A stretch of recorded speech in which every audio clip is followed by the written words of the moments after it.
Suman TV సగర్వంగా నిర్మిస్తున్నటువంటి కార్యక్రమం పద్మవ్యూహం.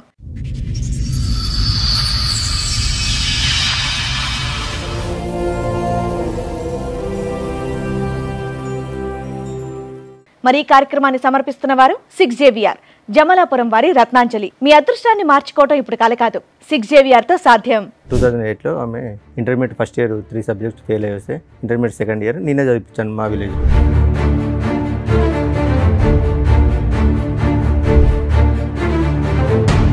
2008 exams last మూమెంట్లో షీ ఈజ్ క్యారింగ్ మేడం.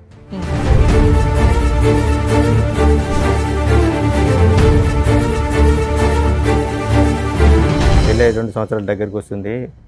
ఏమన్నా కట్నం డబ్బులు ఇస్తలేవు, మా దగ్గర తీసుకున్న అప్పు ఇస్తలేవు. సరే కట్నం అంటే నీ బిడ్డ పేరు మీద వేసుకో, ఏమన్నా ఫ్లాట్లు కొనిచ్చుకో, నాకు సంబంధం లేదు. కానీ అప్పుడు నేను వేరే వాళ్ళ దగ్గర ఇచ్చాను కదా, మరి వాళ్ళు నన్ను ఇబ్బంది పెడుతున్నాడు. మా అయ్యి వచ్చిన వెంటనే మీ నాన్నగారు అడిగారు.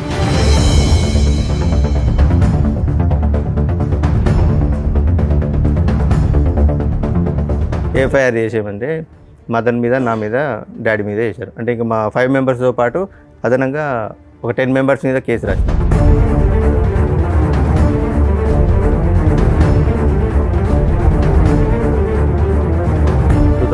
లో వచ్చింది. 2016లో నా దగ్గరకు వచ్చి వేరే పర్సన్ తోటి ఇల్లీగల్ ఎఫ్ఐఆర్ పెట్టుకుని మీరు అరెస్ట్ అయిపోయారు. ఎంసీ క్లోజ్ అయిపోయింది. 498 నడుస్తుంది.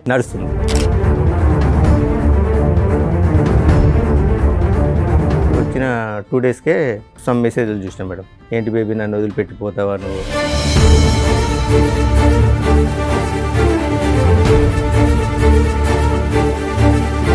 ఏంటిది మెసేజ్లు అని అడిగితే ఇవి మా తమ్ముడికి, మా తమ్ముడు వాళ్ళ గర్ల్ ఫ్రెండ్ మెసేజ్ చేసింది.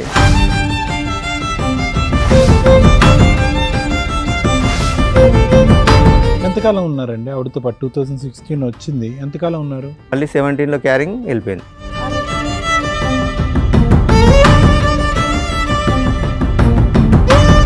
ఆమె నాకేదో డౌట్ వస్తుంది, ఒకసారి టెస్ట్ చేయండి అంటే ప్రెగ్నెన్సీ టెస్ట్ చేయించుకుంటే పాజిటివ్ ఉన్నది.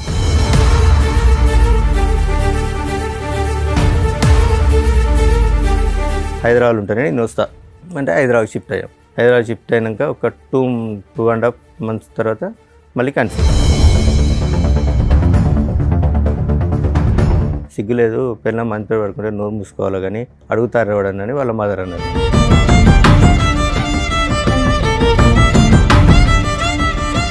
ప్రెగ్నెన్సీ మీదు కాదు అని తెలిసిన తర్వాత కూడా ఉందా? ఉన్నది. మళ్ళీ అబార్షన్ చేయించుకుందా? మళ్ళీ అబార్షన్ చేయించుకున్నది. అదే 2017లో మళ్ళీ నా మూలంగా సరే మళ్ళీ క్యారింగ్.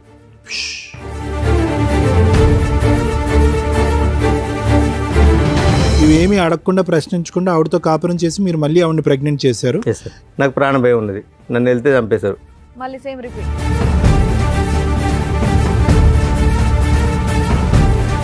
డాడీ నువ్వు మమ్మీని అనుమానిస్తున్నావు కదా, అది నిజమే, ఆ పర్సన్ ఈయనే, ఈ పర్సనే, నీకు తెలిసిన పర్సనే అని చెప్పింది.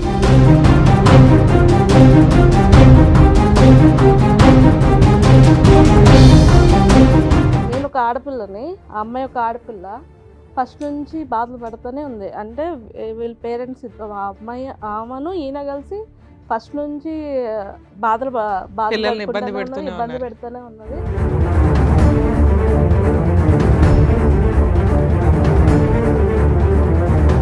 మేము దొరకట్లేదు అని చెప్పి వెళ్ళి అత్తయ్య గారిని కొట్టుడు, పిల్లలు లేకపోతే పిల్లల పెద్దమ్మాయి చెప్పు తీసుకొని కొట్టంటే చెప్పు తీసుకొట్టి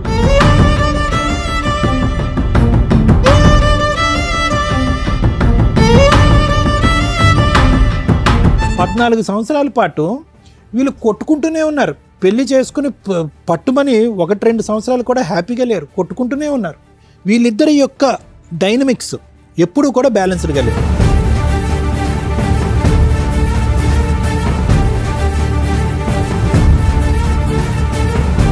ఇప్పుడు వచ్చేటటువంటి అంశం మనకు తెలియనటువంటి సీక్రెట్ ఏదన్నా ఉంది అంటే కనుక ఆ పిల్లల భవిష్యత్తు దృష్ట్యా ఏం న్యాయం చేశారు అలాంటప్పుడు పిల్లల్ని కనకూడదు.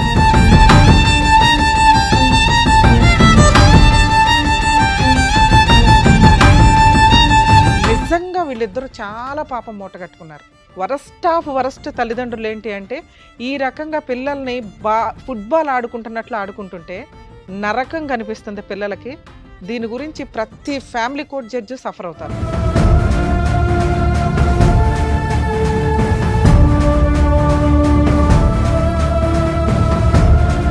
మీ ఎదవ డ్రామాలకి, మీ ఆస్తి పంపకాలకి, మీ మెయింటెనెన్స్ల కోసం పిల్లల్ని బలిపశువులు చేయొద్దు.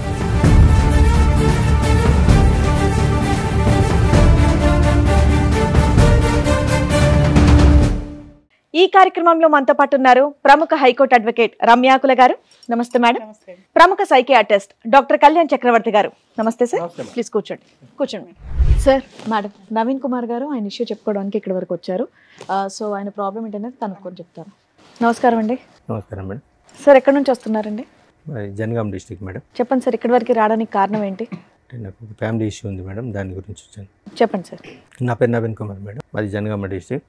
నాకు 2008లో మ్యారేజ్ అయింది. మ్యారేజ్ అయిన తర్వాత ఒక 1 year మా కాపురం సజావుగా జరిగింది. 2008లో అయింది. లవ్ మ్యారేజ్ అరేంజ్డ్ అండి? Love come arrange. ఓకే. మా రిలేటివ్స్ మా అత్త కూతురి. ఓకే.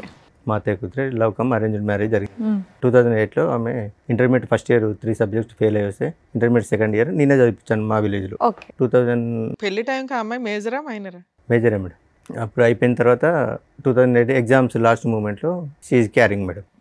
ఆ లోపల ఎగ్జామ్స్ కంప్లీట్ అని 2009లో డెలివరీ కానీ వాళ్ళ ఇంటికి వెళ్ళి ఒక డెలివరీ అయిన తర్వాత మళ్ళీ ఒక 6 monthsకి వచ్చింది మేడం. 6 monthsకు 21st ఏజ్ పంపించారు.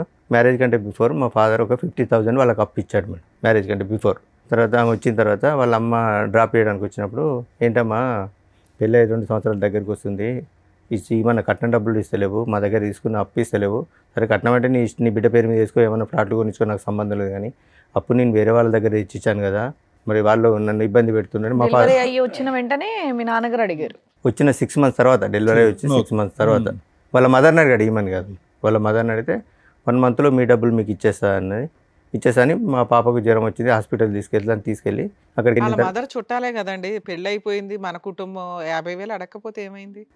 ఏంటి సార్, మీ నాన్నగారు 50,000 అడగకపోతే ఏమైంది? కోడలు ఇంట్లోకి వచ్చేసింది, వేరే వాళ్ళ దగ్గర అప్పు ఇప్పించారు. మ్యారేజ్ కంటే ఒక 3 ఇప్పించారు, మ్యారేజ్ కంటే 3 years బిఫోర్ మేడం. అవును, 3 years ఏం చేశాడు? వన్స్ పెళ్ళి అయిపోయినాక మీ కుటుంబ సభ్యులు అన్ని సంవత్సరాలు ఆగుతారా 50,000కి? అడిగేసరికి నాకు ప్రాణభయం ఉన్నది, నేను కాపురానికి రాను అని మీ ఆవిడ అన్నది. 2011లో నేను పాపను చూడడానికి వెళ్ళిన. ఎన్నిసార్లు పెద్ద మనుషులు తీసుకొని వెళ్ళినా నేను రాను, కాపురం చేయను, నాకు ప్రాణభయం ఉన్నది, వాళ్ళు నన్ను బాగా టార్చర్ పెడతారు అని 2011లో నేను మా పాపను చూడడానికి వెళ్ళిన.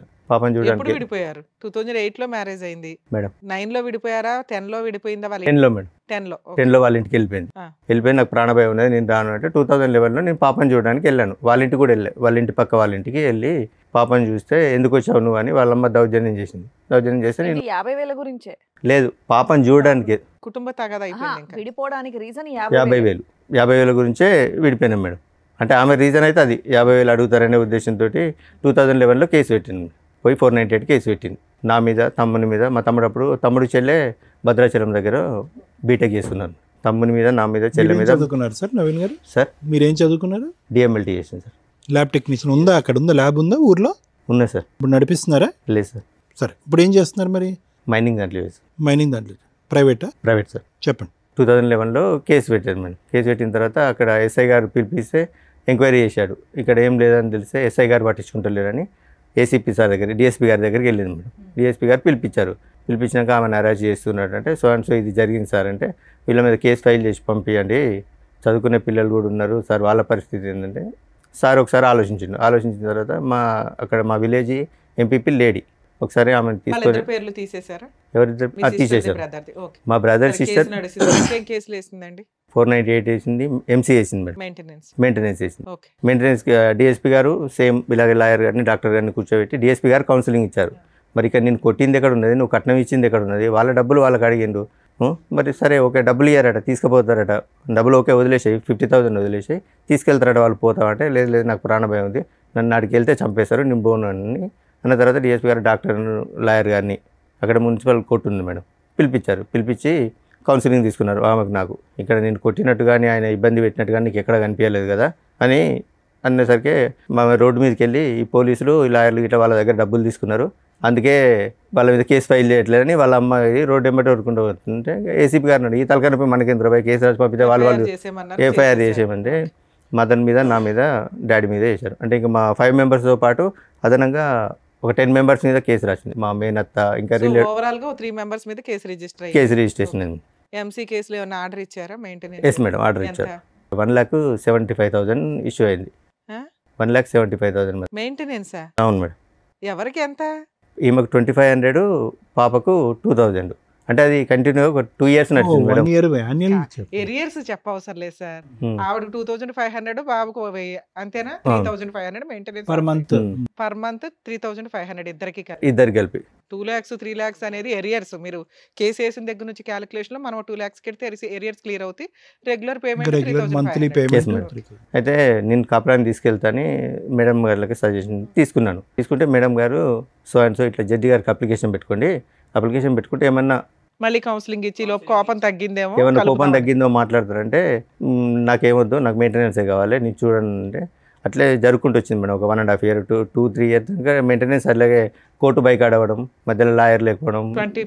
2015 దాకా వచ్చారు. 2014 దాకా వచ్చింది మేడం. ఓకే. 2014 దాకా వచ్చిన తర్వాత జడ్జి గారు అప్పుడు ఒక లేడీ గారు ఉండే, ఏంది ఈ కేసు ఇన్ని రోజులు ప్రొలాంగ్ అవుతుంది, మెయింటెనెన్స్ ఇష్యూ చేయండి, సమ్ అమౌంట్ ఇష్యూ చేసింది. ఇష్యూ చేసిన తర్వాత ఈ డబ్బులు కట్టాలి బాబు అంటే, ఇంత అయితే నేను కట్టుకోలేను మేడం ఒకసారి, ప్రజెంట్ అయితే నా దగ్గర ఒక 50,000 ఒక 2 daysలో కట్టేశాను, మిగతా అంటే నాకు ఒక 10 days టైం ఇవ్వండి అని ఇన్స్టాల్మెంట్ లో కట్టొచ్చులేండి. ఓకే అన్న తర్వాత లేదు మేడం 50,000 కదా, నాకు ఇప్పుడు మొత్తం కట్టాలి, మొత్తం ఇస్తేనే నేను వదిలిపెడతాను, లేకుంటే మరి నువ్వు మొత్తం కట్టకపోతే ఆయన జైలు పోతున్నామంటే జైలు పోయినా పర్లేదు అంటే 498 కేసులు వెళ్ళాను. ఎంసీలో కూడా 1 month వెళ్ళాను మేడం. 1 month వెళ్తే ఎరియర్స్ క్లియర్ అయిపోయినాయి. అయిపోయింది మేడం. మళ్ళీ వేసిందా? మళ్ళీ ఏమీ వెళ్ళలేదు, ఇంకా ఇలా అప్పటి వేయలేదు. 2016లో సో మీరు 1 రూపాయి కూడా బాబుకి కానీ తనకు కానీ కట్టలేదు. 498 లో పనిష్మెంట్ పడిందా? 498లో 5 days పనిష్మెంట్ పడిందా? లాస్ట్ కేసు 2020లో ఫైనల్ అయింది మేడం. ఆ, ఫాల్స్ కేసు కింద కొట్టేశారు. మరి నేను అన్నది అది 5 days స్టార్టింగ్ లో వెళ్ళారు. Yes. అదే అప్పట్లో 498 అప్పుడు అరెస్టులు ఉండేవిలేండి. కంప్లైంట్ ఇచ్చి అప్పుడు కంప్లైంట్ ఇచ్చినప్పుడు తీసుకెళ్ళి స్టేషన్ బెయిల్ ఇస్తున్నాను. మరి జైల్లో దేనుకున్నామండి? స్టార్టింగ్ లో అరెస్ట్ అప్పుడు అరెస్ట్ చేసి 498 వేగానే ఎంక్వైరీ ఇన్వెస్టిగేషన్ ఏమీ లేదు. ముందు అత్తమామల్ని ఈయన్ని అరెస్ట్ చేసేవాళ్ళు. అవన్నీ ఫాల్స్ కేసులని ప్రూవ్ అవుతూ రావడం వల్ల స్టేషన్ బెయిల్ ఇచ్చారు. ఒక 2015 నుంచి అనుకోండి. Yes, sir. Maximum 7 years 8 years 2016లో 1 month జైల్లో ఉన్నారన్నారుగా. మెయింటెనెన్స్. మెయింటెనెన్స్ కి ఎరియర్స్ కట్టకపోతే ఓకే నేను ఎక్స్ప్లెయిన్ చేస్తాను. 2016లో అన్ఫార్చునేట్లీ మా ఫాదర్ యాక్సిడెంట్లో డెత్ అయ్యాడు. మా ఫాదర్ డెత్ అయిన తర్వాత ఊళ్ళో పెద్ద మనుషులు వాళ్ళు వీళ్ళుండి మాట్లాడి, నువ్వు ఇంటికి పెద్ద కోడలు రాకపోతే బాగుండదు అలా ఇలా అని ఎక్స్ప్లెయిన్ చేస్తే 2016లో వచ్చింది. వాళ్ళ అమ్మగారు మీకు ఏమవుతారు? చుట్టరికం? మా మమ్మీకి మేనత్త కూతురు. మేనత్త కూతురు. 2016లో మా ఫాదర్ డెత్ అయిన తర్వాత వచ్చింది. తర్వాత ఒక 1 month తర్వాత అందరూ పెద్ద మనుషులు మాట్లాడి నువ్వు రావాలి అది అంటే, ఇల్లు పొలం నా పేరు మీద రిజిస్ట్రేషన్ చేస్తే నేను వస్తాను అన్నది. ఎంత ఉంది పొలం? 6 ఎకరం మేడం. 6 ఎకరం. 6 ఎకరం. మీరు ఎంతమంది? ఇద్దరు మీ మేడం. బ్రదర్ ఒక ఉన్నాడు, బ్రదర్, మీరున్నారు, సిస్టర్ సిస్టర్ ఉంది, ఉంది, అమ్మ ఉంది. అమ్మ ఉంది. ఓకే. అయితే చేయాలంటే మామూలుగా ఏమనంటే మా బ్రదర్ ఉండి మీ కాపురం బాగుంటుందంటే అది కూడా నేను ఇచ్చేస్తాను, నా పాలకు వచ్చే 11 గుంటలు, మా తమ్ముడు government job madam, central government, ఆ 11 గుంటలు కూడా నేను ఇస్తా, నాకు ఇబ్బంది ఏం లేదు అంటే 2016లో వచ్చింది. వచ్చిందా? వచ్చింది 2016లో వచ్చింది. 2016లో నా దగ్గరకు వచ్చి వేరే పర్సన్ తోటి ఇల్లీగల్ ఎఫైర్ అప్పటికి పెట్టుకుంది. మీరు అరెస్ట్ అయిపోయారు, ఎంసీ క్లోజ్ అయిపోయింది, 498 నడుస్తుంది. 2016లో నా దగ్గరకు వచ్చింది. వచ్చిన 2 daysకే సమ్ మెసేజ్లు చూసినా మేడం. ఏంటి బేబీ నన్ను వదిలిపెట్టిపోతావా నువ్వు, వాడి దగ్గరికి మళ్ళీ ఎందుకు వెళ్ళావు అని మెసేజ్లు చూశాను. ఏంటిది ఈ మెసేజ్లు అని అడిగితే ఇవి మా తమ్ముడు వాళ్ళ గర్ల్ ఫ్రెండ్ మెసేజ్ చేసింది. 11లో విడిపోయిన మీరు 16లో కలిసారు మరి. Yes madam. అప్పటికి కూడా నేనేమలే 16లో అలా ఇక నేను అప్పుడు నాకు ఈమె పోయిన ఆవేశంలో కొద్దిగా డ్రింక్ అలవాటైంది మేడం. 2011లో నాకు డ్రింక్ అలవాటైంది, బాగా డ్రింక్ చేస్తుంది. తర్వాత 2016 ఈమె వచ్చిన తర్వాత మొత్తం అన్ని స్టాప్ చేశాను. ఓకే. స్టాప్ చేసి అక్కడ విలేజ్లోనే ఉన్నాం మేడం. ఆ నియర్ బైలో ఒక సిటీ ఉంటుంది, అక్కడికి నేను 15 kilometers నేను జాబ్కి వెళ్ళి వచ్చాను. ఆమె ఇంటి దగ్గర ఉన్నది, పాప అక్కడ చదువుకునేది. సో ఇక నేను డ్యూటీ నుంచి వచ్చేసరికి ఇంట్లో మమ్మీ వాళ్ళతో ఏదో రకమైన గొడవ, ఏదో రకంగా అది గొడవ పెట్టుకొని ఎంతకాలం ఉన్నారండి ఆవిడతో పాటు? 2016 వచ్చింది, ఎంతకాలం ఉన్నారు? మళ్ళీ 17లో క్యారింగ్ వెళ్ళిపోయింది. అరే క్యారింగ్లో వెళ్ళిపోయింది. ఎస్. 2000 మెసేజ్లు రావడం ఇది అంటే మా తమ్ముడు అది మీకు ఇది అని. వచ్చిన 2 రోజులకే తెలిస్తే ఆ అమ్మాయితో ప్రెగ్నెన్సీ ఎందుకు తీసుకొచ్చారు? ఏంటి మేడం వచ్చిన 2 daysకే తెలిసింది ఆ అమ్మాయి క్యారెక్టర్ ఏంటి అని. మళ్ళీ ప్రెగ్నెన్సీలు నాకేం కన్ఫర్మ్ అయింది. అది ఆ ఫోను ఇన్ని రోజులు వాళ్ళ బ్రదర్ వాడిండు, తర్వాత ఈమెకి ఇచ్చాడు మేడం. ఇచ్చిన తర్వాత మా బ్రదర్ వాడిండు అంటే మా పాప కూడా అన్నది ఇది మా మామయ్య వాడిండు ఇన్ని రోజులు అంటే వాళ్ళ గర్ల్ ఫ్రెండ్ చేసిందంటే అవును కావచ్చు అని నమ్మేశాను. అదే నిజమై ఉండొచ్చుగా. ఏంటి సార్? వాళ్ళ బ్రదర్ కమ్యూనికేషన్ ఏమో అది ఈ అమ్మాయి ఫోన్లో మీకు దొరికింది కాదా? అందుకే నేను ఏం అడగలేదు మేడం. తర్వాత ఏమని తెలిసిందా అమ్మాయికి?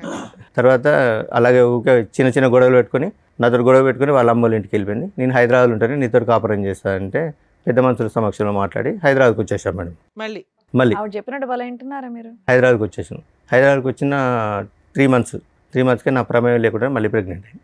అప్పటికి 2 పిల్లలు మీకు? లేదు మేడం, ఒకతే పాప, పెద్ద పాప ఒకతే ఉంది. రెండోసారి ప్రెగ్నెన్సీ అప్పుడు వెళ్ళిపోయింది కదా?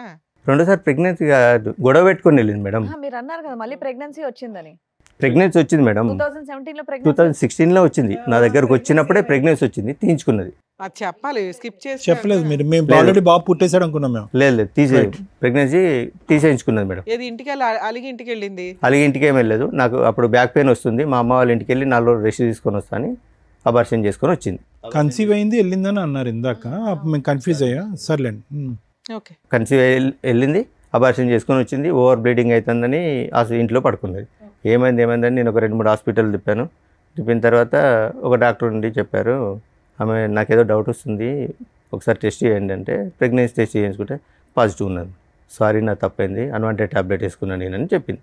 సరే, నా విషయం కూడా ఎవరికి చెప్పలేదు. సరే, ఇప్పుడే వద్దు పిల్లలు అనుకుంటాను అన్నదని సైలెంట్గా వదిలేశాను. ఇక చిన్న చీటింగ్ మాటికి నేను ఆఫీస్కి వచ్చేసరికి మా మమ్మీతో మా మరదలతో, అప్పుడు తమ్ముడు మేము కలిసే ఉండేది మేడం. చిన్న గొడవలు పెట్టుకునేది. చిన్న గొడవలు పెట్టుకున్నాక హైదరాబాద్ గొడవ పెట్టుకుని వాళ్ళ అమ్మోళ్ళ ఇంటికి వెళ్ళింది. హైదరాబాద్ ఉంటానే నేను వస్తా అంటే హైదరాబాద్ షిఫ్ట్ అయ్యాం. హైదరాబాద్ షిఫ్ట్ అయినాక ఒక 2.5 months తర్వాత మళ్ళీ కన్సీవ్. మరి అడిగాను, ఏంటిది, నేను కనీసం నీ దగ్గర కూడా రాలే, కన్సీవ్ ఎందుకు అయిందంటే కావాలని గొడవ పెట్టుకుని ఆ రోజు రాత్రి వాళ్ళ అమ్మ వాళ్ళు ఒక 300 kilometers దూరంలో ఉంటారు. ఆ నైట్ ఫోన్ చేసి తెల్లారి 5 o'clock రప్పించింది. ఏంటి మా అమ్మాయికి నీకు గొడవ అయిందట, ఏంటిది అంటే ఇది ముచ్చటంటే సిగ్గులేదు, పిల్లలు మంచి పేరు పడుకుంటే నోరు మూసుకోవాలి కానీ అడుగుతారు ఎవడని వాళ్ళ మదర్ అన్నారు. ఈ విషయం వాళ్ళకి 2017లో తెలుసు. 2017లో తెలుసు. ఆ ప్రెగ్నెన్సీ తోటి అలాగే కంటిన్యూ ఉన్నది. వాళ్ళ ఇంట్లో మగపిల్లాడు ఉన్నాడు కదా, మీ బామ్మరిది ఎవరు ఉన్నాడు, అతనికి తెలుసా ఈ పంచాయతీ? ఇల్లీగల్ అఫేర్ ఉన్నది, తమ్మునికి తెలియదు మేడం. వాళ్ళ తమ్మునికి 2021లో చెప్పాను నేను. చెప్పిన తర్వాత కూడా జస్ట్ ఇప్పటికి కూడా సరే 17లో అక్రమ సంబంధం వెళ్ళిపోయిందా? అడిగితే వెళ్ళిపోలేదు మేడం. ఉన్నది చిన్న గొడవ పెట్టుకుంటా, అది కూడా అబార్షన్. ప్రెగ్నెన్సీ మీదు కాదు అని తెలిసిన తర్వాత కూడా ఉందా? ఉన్నది. మళ్ళీ అబార్షన్ చేయించుకున్నది. మీరు అయినా కంటిన్యూ అయ్యాను. ఇక ఊళ్ళో తెలిస్తే పర్వతం. మా ఫాదర్ ఒక private school teacher madam. So అంటే కొంచెం పొలిటికల్గా తిరిగేది. మా మదర్ అంగన్వాడీ టీచర్. సొసైటీ వెళ్తే పరుగు పోతాను, నేను కూడా సైలెంట్ ఊరుకున్నాను. అదే 2017లో మళ్ళీ నా మూలంగా సరే మళ్ళీ క్యారింగ్ అది అలాగే ఉన్నది. చిన్న మీతో అయినటువంటి ఫస్ట్ ప్రెగ్నెన్సీ ఆవిడ ఎందుకు తీయించుకుందండి? ఎందుకు తీపించేసుకుంది ఆవిడ? ఇప్పుడే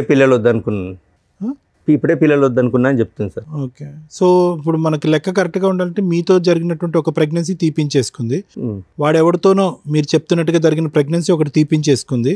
ఇవేమీ అడగకుండా ప్రశ్నించకుండా ఆవిడతో కాపురం చేసి మీరు మళ్ళీ ఆవిడని ప్రెగ్నెంట్ చేశారు. ఈ ప్రెగ్నెన్సీ ఉంచుకున్నది అమ్మాయి.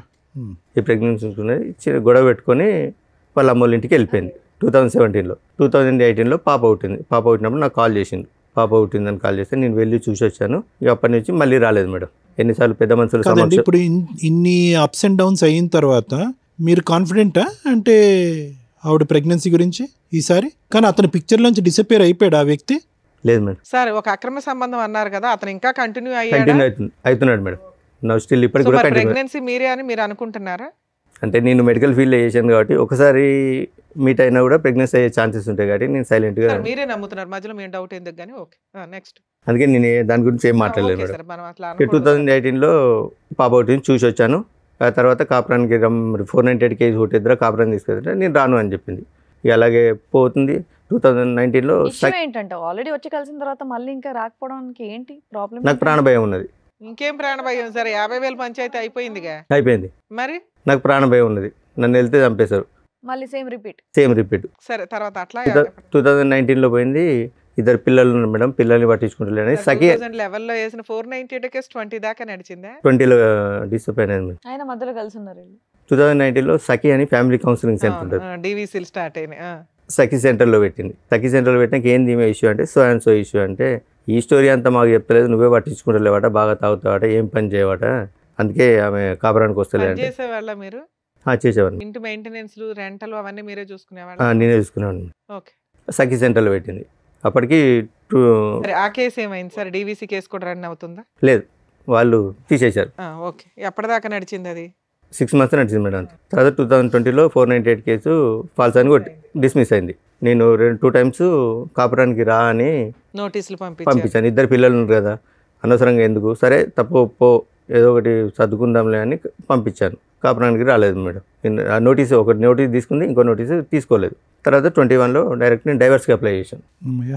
ఫైనల్ డైవర్స్కి అప్లై చేశాను. కురుక్షేత్ర యుద్ధం కంటే డైవర్స్కి అప్లై చేస్తే ఆమె అటెండ్ కాలేదు. 2000 ఎక్స్పర్టీ డిగ్రీ ఇచ్చారు మేడం. ఎప్పుడు ఎన్ని ఇయర్స్ బ్యాక్? 22లో 22లో ఎక్స్పర్ట్ డిగ్రీ ఇచ్చారు. ఎక్స్పర్ట్ డిగ్రీ ఇచ్చిన తర్వాత అప్పటికి 2022లో మా పాప 9th క్లాస్. అంతకుముందు నిజామాబాద్లో చదివేది మేడం. తర్వాత ఇక్కడికి హైదరాబాద్ షిఫ్ట్ అయింది. హైదరాబాద్ షిఫ్ట్ అయినాక నాకు కాల్ చేసింది. ఎవరు? పెద్ద పాప. పెద్ద పాప. డాడీ నేను ఇక్కడ హైదరాబాద్లో చదువుతున్నాను, ఇక్కడనే ఈ పలానా సో అండ్ సో అని చెప్తే నేను మమ్మీ తమ్ముడు అందరం వెళ్ళి కలిసాం. కలిసిన తర్వాత ఒకరోజు పాప షాకింగ్ న్యూస్ చెప్పింది. డాడీ నువ్వు మమ్మీని అనుమానిస్తున్నావు కదా, అది నిజమే, ఆ పర్సన్ ఈయనే, ఈ పర్సనే, నీకు తెలిసిన పర్సనే అని చెప్పింది. ఎవరా పర్సన్? వీళ్ళ తమ్ముని వాళ్ళ ఫ్రెండ్. తమ్ముడు వాళ్ళ ఫస్ట్ నుంచి వాడు ఫస్ట్ యాక్చువల్గా ఈ ఎఫ్ఐఆర్ అనేది 2014-15 నుంచే ఉందట.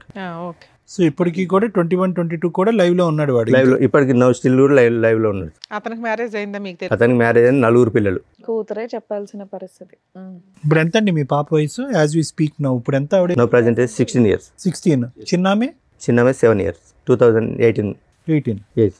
సరే, తర్వాత ఏమైంది సార్? 2022లో చెప్పిన తర్వాత నేను డైరెక్ట్ వెళ్ళి అతని దగ్గరికి వెళ్ళాను. ఆయన తెలుసు అన్నట్టు, వీళ్ళ ద్వారానే పరిచయం నాకు. అతని దగ్గర మేము చిట్టేసాం, 1 lakh చిట్టేసాం మేడం. వాళ్ళ తమ్ముడు ఫ్రెండ్ కదా? తమ్ముడు ఫ్రెండ్ అని. రైట్. చిట్టేసిన తర్వాత పోయి అడిగాను, ఏమంది చిట్టి డబ్బులు ఇవ్వమంటే మీ భార్య మీ అత్తమ్మ వచ్చి గొడవ పెట్టుకొని నా దగ్గర నుంచి డబ్బులు తీసుకెళ్లారా అని అడిగింది. ఎంత చిట్టు మీది? 1 lakh మేడం. అయితే అడిగితే ఇప్పుడు వాళ్ళ అమ్మ నాన్న వైఫ్ వచ్చి అందరు వచ్చి లొల్లి పెట్టుకున్నారు కదా నీతోటి, మరి 8 years నుంచి వాళ్ళ బిడ్డతో తిరిగి ప్రెగ్నెన్సీ అయితే ఏమంటలేరా నిన్ను అన్ని వాళ్ళ వైఫ్ ముందే అడిగిన నేను. అంటే అన్న కాళ్ళలో మా పరువు వస్తే నీ దండం పెడతాను, నా కాళ్ళ మీద పడ్డది. ఎవరు పడ్డింది? వాళ్ళ ఆవిడ. 4 పిల్లలు ఉన్నారుగా. అన్న మా పరువు పోతుంది, ఇంకోసారి మీ భార్య జోలికి రాకుండా చూసుకుంటా అంటే అదే రోజు నేను వానికి 12:30కి పోయి అడిగాను మేడం. ఈవినింగ్ 4కి వెళ్ళి ఉప్పల్ పిఎస్లో నా మీద అటెంప్ట్ మర్డర్ కేసు పెట్టింది. ఎవరు? ఈమె నా వైఫ్, ఫస్ట్ వైఫ్. వాళ్ళ ఇంటికి వెళ్ళారా మీరు? ఎవరింటికి? అమ్మాయి వాళ్ళ ఇంటికి. ఇంటికి వెళ్ళకుండానే పెట్టిందా? అయితే నేను ఉప్పల్లో ఉంటాను, ఆమె కూడా ఉప్పల్లో ఉంటుంది. ఒకసారి మెట్రో ట్రైన్ లిఫ్ట్లో పోతుంటే నేను రోడ్ వెంబడి నడుచుకుంటూ పోతుంటే నాకు కనిపించింది, నన్ను ఫాలో అవుతుందని. ఎప్పుడు సెప్టెంబర్లో కనిపించాను మేడం. December 12కి పెట్టింది నా మీద కేసు. ఎటువంటి కాంటాక్ట్ ఏం లేదు. అటెంప్ట్ టు మర్డర్ కేసు పెట్టి వచ్చేసినాను. చేసుకోలేదు మేడం అప్పటికి. ఏ రాస్తుంది సార్ అటెంప్ట్ మర్డర్లో? అసలు మీరెక్కడ ఉన్నారు, ఆవిడ ఎక్కడ ఉంది, అసలు ఏం రాసింది అందులో? పెట్టేసరికి సార్ ఈయన వెనకాల తిరుగుంటాడు, ఉత్తనే పెట్టరు అటెంప్ట్ మర్డర్. లేదు మేడం, ఎంతో కొంత బేసిక్ ఎవిడెన్స్ లేకుండా పెట్టరు. మెసేజ్లు పంపించారా? నేను మెసేజ్లు ఏం పంపించలేదు. తిడుతూ గానీ ఏదైనా ఏడుతూ పడుకున్నావు, ఆడితో పడుకున్నావని? లేదు మేడం. చూద్దాంలేండి. మరి ఆవిడ అన్ని చేసినా మీరేం అనుకుంటా ఉన్నారండి? తిట్టకుండా అయితే అటెంప్ట్ మర్డర్ కేసు పెడితే అప్పుడే కోపంతో నా ఫోన్ పలగొట్టాను మేడం. ఎవరితో? ఎట్లా? కిందేసి కొట్టాను నా ఫోన్, రూమ్లో కిందేసి కొట్టాను. ఏదో టెన్షన్ మీద కిందేసి కొట్టాను. మా తమ్మునికి కాల్ చేశారు, మా తమ్ముడికి మా అమ్మకి కాల్ చేశారు. ఎవరు?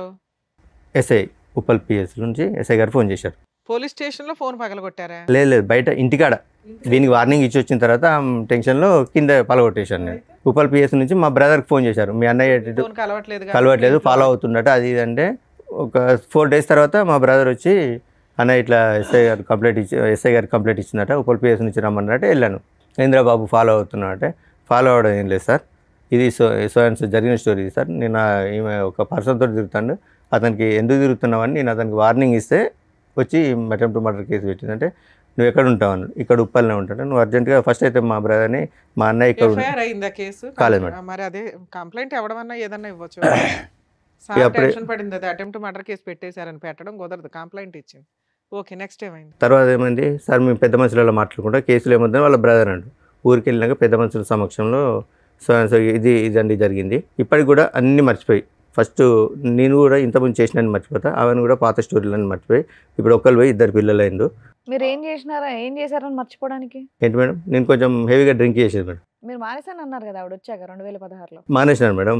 మానేసినా కూడా ఇప్పుడు అదే చెప్పుకొని తిరుగుతుంది. ఇంకా పెద్ద మనుషులలో అదే చెప్పుకొని తిరుగుతాడు, డ్రింక్ చేస్తాడు, ఏ పని చేయడు అని అదే చెప్పుకుంటూ తిరుగుతుంది మేడం. అదే నేను చెప్పాను. చెప్పిన తర్వాత ఏమమ్మా మరి కాపురాన్ని తీసుకెళ్తారటంటే, నేను పోను, వాడు చచ్చిన కిందకి వెళ్ళక వాడు నాకు శవంతో సమానం, నేను మాతో కాపురం చేయను అని చెప్పింది. ఎక్స్పర్ట్ ఆర్డర్స్ ఛాలెంజ్ చేసింది ఆ అమ్మాయి?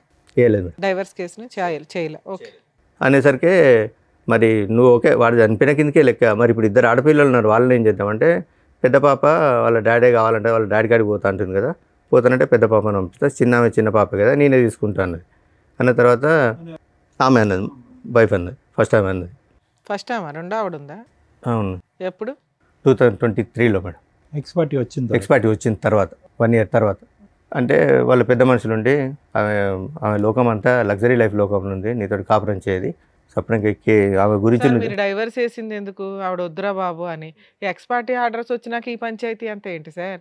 అంటే పోలీస్ స్టేషన్ కేసు, కాంప్రమైజ్, మళ్ళీ కలిసి ఉంటాం అంటాం, ఎందుకు ఇన్ని మాటలు? 22లో మా పాప వాళ్ళ మేడం. పాపం తెచ్చుకుంటే అయిపోతుంది కదా. పాప అన్నది, డాడీ కలిసి ఉందని డాడీ, తల్లి లేదు తండ్రి లేదు అంటే సొసైటీలో మమ్మల్ని చిన్న చూపు చూస్తారు డాడీ అనేసరికి పాప కోసం బెండ్ కావాల్సి వచ్చింది. వాళ్ళ అమ్మ అట్లా చేస్తున్నప్పుడు మీరేం మాట్లాడగలరు? ల్యాండ్ ఆర్డర్ వాళ్ళకి ఫేవర్గా ఉంది, పిల్ల వస్తానంటే తీసుకొని వెళ్ళటం. కలవను అనే అమ్మాయి క్యారెక్టర్ అసాసినేషన్ జరిగి ఎవడో ఉంచుకున్న వాడి దగ్గరికి వెళ్ళి మీరు పైగా వార్నింగ్ కూడా ఇచ్చారు. ఎంత జరిగినాక మళ్ళీ అమ్మాయిని తెచ్చుకుంటారా? ఇవే బ్లూ డ్రమ్ములు ఇవి అవి వీటికే మీరు వాళ్ళని చంపుతారు, వాళ్ళ ఇళ్ళు చంపడం, ఎమోషన్స్లో జరిగే వ్యవహారాలు తప్ప క్రైమ్ జరగడానికి ఎక్కువ అవకాశాలు ఉంటాయి. ఇలాంటివి నమ్మసక్యంగా ఉండవు. ఓకే, తర్వాత 2023లో ఇంకో మ్యారేజ్ చేసుకున్నాను madam. Love marriage, arrange marriage? అది అరేంజ్ మ్యారేజ్. ఎలా వచ్చింది సార్ సంబంధం?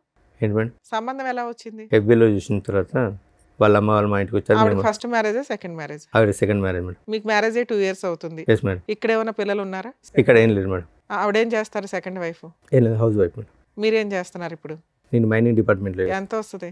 16 నుంచి 18 వస్తుంది. సరిపోతుందా మరి? మీరు ఎంత ఇల్లు నడుపుకోవడానికి 16,000, ఈ రోజుల్లో 15,000 ఏమోలక సార్.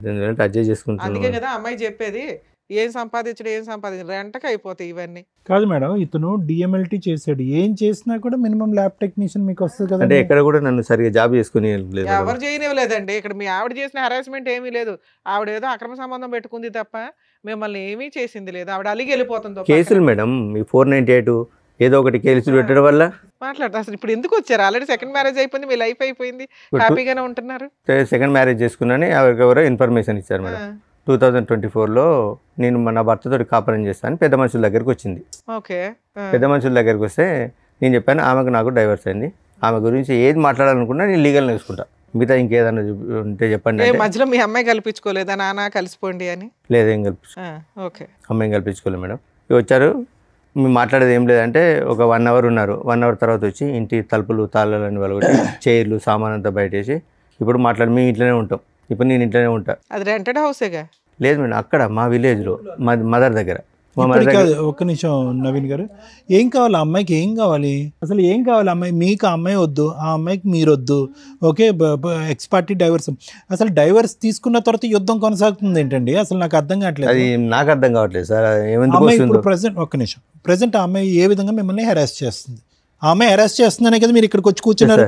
మీ ఇద్దరి మధ్యన ఏం గొడవ లేదు కదా? ఇప్పుడు మీకు మీ మిస్సెస్ మధ్యన ఏ విధంగా అమ్మాయి మిమ్మల్ని హెరాస్ చేస్తుంది? ఏ రైట్ ఉంది అమ్మాయి హెరాస్ చేయడానికి? ఇంటి మీదకి వచ్చింది మేడం. ఇంటి మీదకి వచ్చిన తర్వాత పెద్ద మనుషులు ఏం చేశారంటే పిల్లల గురించి మాట్లాడదామని ఒక 35 days మా మమ్మీని ఇంట్లో నుంచి బయటికి పంపించి ఆమెని 35 days ఇంటి నుంచి తీర్మానం చేసిండు. పిల్లల గురించి మాట్లాడతామని తీర్మానం చేసిండు. ఆ తీర్మానం చదవకుండా మాతో సైన్ తీసుకొని ఆమె కూడా ఇంట్లో ఉండేటట్టు, ఆమె కూడా ఇంట్లో ఉంటుంది, నీకు నచ్చినప్పుడు వచ్చి కాపురం చేయండి.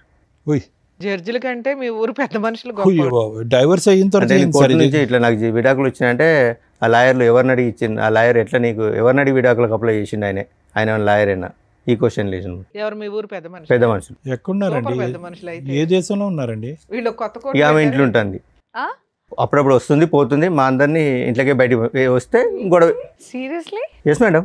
అయితే 2025లో మా ఫాదర్ది 10 years చేద్దామని ఊరికి వెళ్ళాం మేడం. ఊరికి వెళ్ళినప్పుడు మేము పాపని రాను, అయితే డాడీ మమ్మీ ఫీజు కట్టట్లేదు ఇబ్బంది పెడుతుంది అంటే, సరేనా నేను ఇస్తారా నువ్వు రా అని చెప్తే వస్తాను డాడీ అని. తర్వాత అదే రోజు ఫోన్ చేస్తే మీరు రావట్లేదు డాడీ అన్నది. ఆ రోజు నైట్ వచ్చింది, నైట్ 10:30కి ఇంటికి వచ్చింది మేడం. ఎవరు వచ్చారు? ఫస్ట్ ఆవిడ పిల్లల్ని తీసుకొని వచ్చింది నైట్ 10:30కి. నువ్వు ఇప్పుడు ఎందుకు వచ్చావు, అసలు నీకు ఇంట్లో ఏం హక్కు ఉందని వచ్చినావు అంటే, నాకు పెద్ద మనుషులు రాసిస్తే నీ ఇంట్లోనే ఉంటా అంటే, మరి పెద్ద మనుషులు ఏమన్నా వచ్చి వెళ్తూ ఉంటుందా? అవును. కాదు, వాడు డిసప్పియర్ అయ్యాడా? వాడు గడ్డి పెట్టారు కదా, వాడు వెళ్ళిపోయినట్టేనా పిక్చర్? లేదు లేదు, వాడు ఉన్నాడా? ఉన్నాడు స్టిల్. నవంబర్లో నాకు కనిపించాడు. కాదు, వాడితో అంటే బతుకున్నాడా అని కాదు, సంబంధం ఉందా? సంబంధం ఉందా? చూశాను, ఉన్నా సార్. మరి ఏంటి అక్కడ సంబంధం పెట్టుకుని ఇక్కడ పార్ట్ టైం ఏంటి అంటే ఇప్పుడు చూపిరా అంటే ఇప్పుడు పెద్ద మనుషులు ఏం చేస్తున్నారంటే మా దగ్గరికి న్యాయం కోసం వచ్చింది కదా, మేము ఏదో ఒకటి న్యాయం చేయాలి ఉంటుంది. అసలు మమ్మల్ని నుంచి ఏం సరే, మీ మాట్లాడలేదు. ఊర్లో 2 గ్రూపులు ఉంటాయి.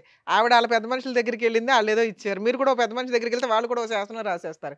ఇక లా అండ్ ఆర్డర్, కాన్స్టిట్యూషన్స్ ఇవేనా వద్దు, చక్కగా పెద్ద మనుషుల దగ్గర కూర్చుంటే అయిపోద్ది. 2025లో మా ఫాదర్ ఇట్లా 10 years చేద్దామంటే వెళ్ళాం మేడం. వచ్చింది నైట్ 10:30కి వచ్చింది. నువ్వు ఎందుకు వచ్చావు, ఇప్పుడు నీకేం అవసరం అని వచ్చినావు, అసలు నీకేం రైట్స్ ఉన్నాయని వచ్చినాడికి అంటే నాకు పెద్ద మనుషులు రాసి ఇచ్చారంటే, అంటే పెద్ద మనుషులు ఏమని రాసి ఇచ్చారు, మండే నుంచి ఫ్రైడే వరకు అక్కడ హైదరాబాద్లో కాపురం చేయి, ఫ్రైడే సాటర్డే సండే నా దగ్గర కాపురం చేయమని రాసి ఇచ్చారా అంటే వాళ్ళ తమ్మునికి ఫోన్ చేసింది అన్నమాట. శేఖర్ నన్ను ఇంట్లోకి రానివ్వట్లేదు, గొడవ పెడతాను, కొడతాను అని. పోలీసులకి ఎందుకు కంప్లైంట్ ఇవ్వలేదు?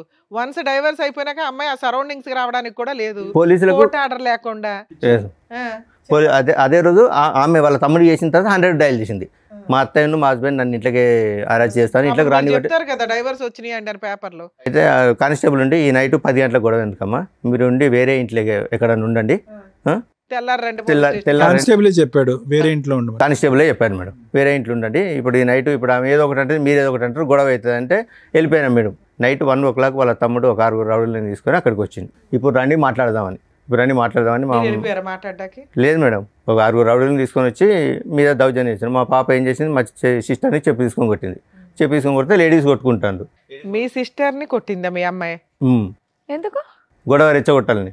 మీ పాప మీకే Yes, madam. ఫేవర్. అక్కడ వాళ్ళు చెప్పినట్టు ఉంటుంది, ఇక్కడ నాకు ఫోన్ చేసి డాడీ నన్ను ఇబ్బంది పెడతారని నాకు చెప్పి మహానటి.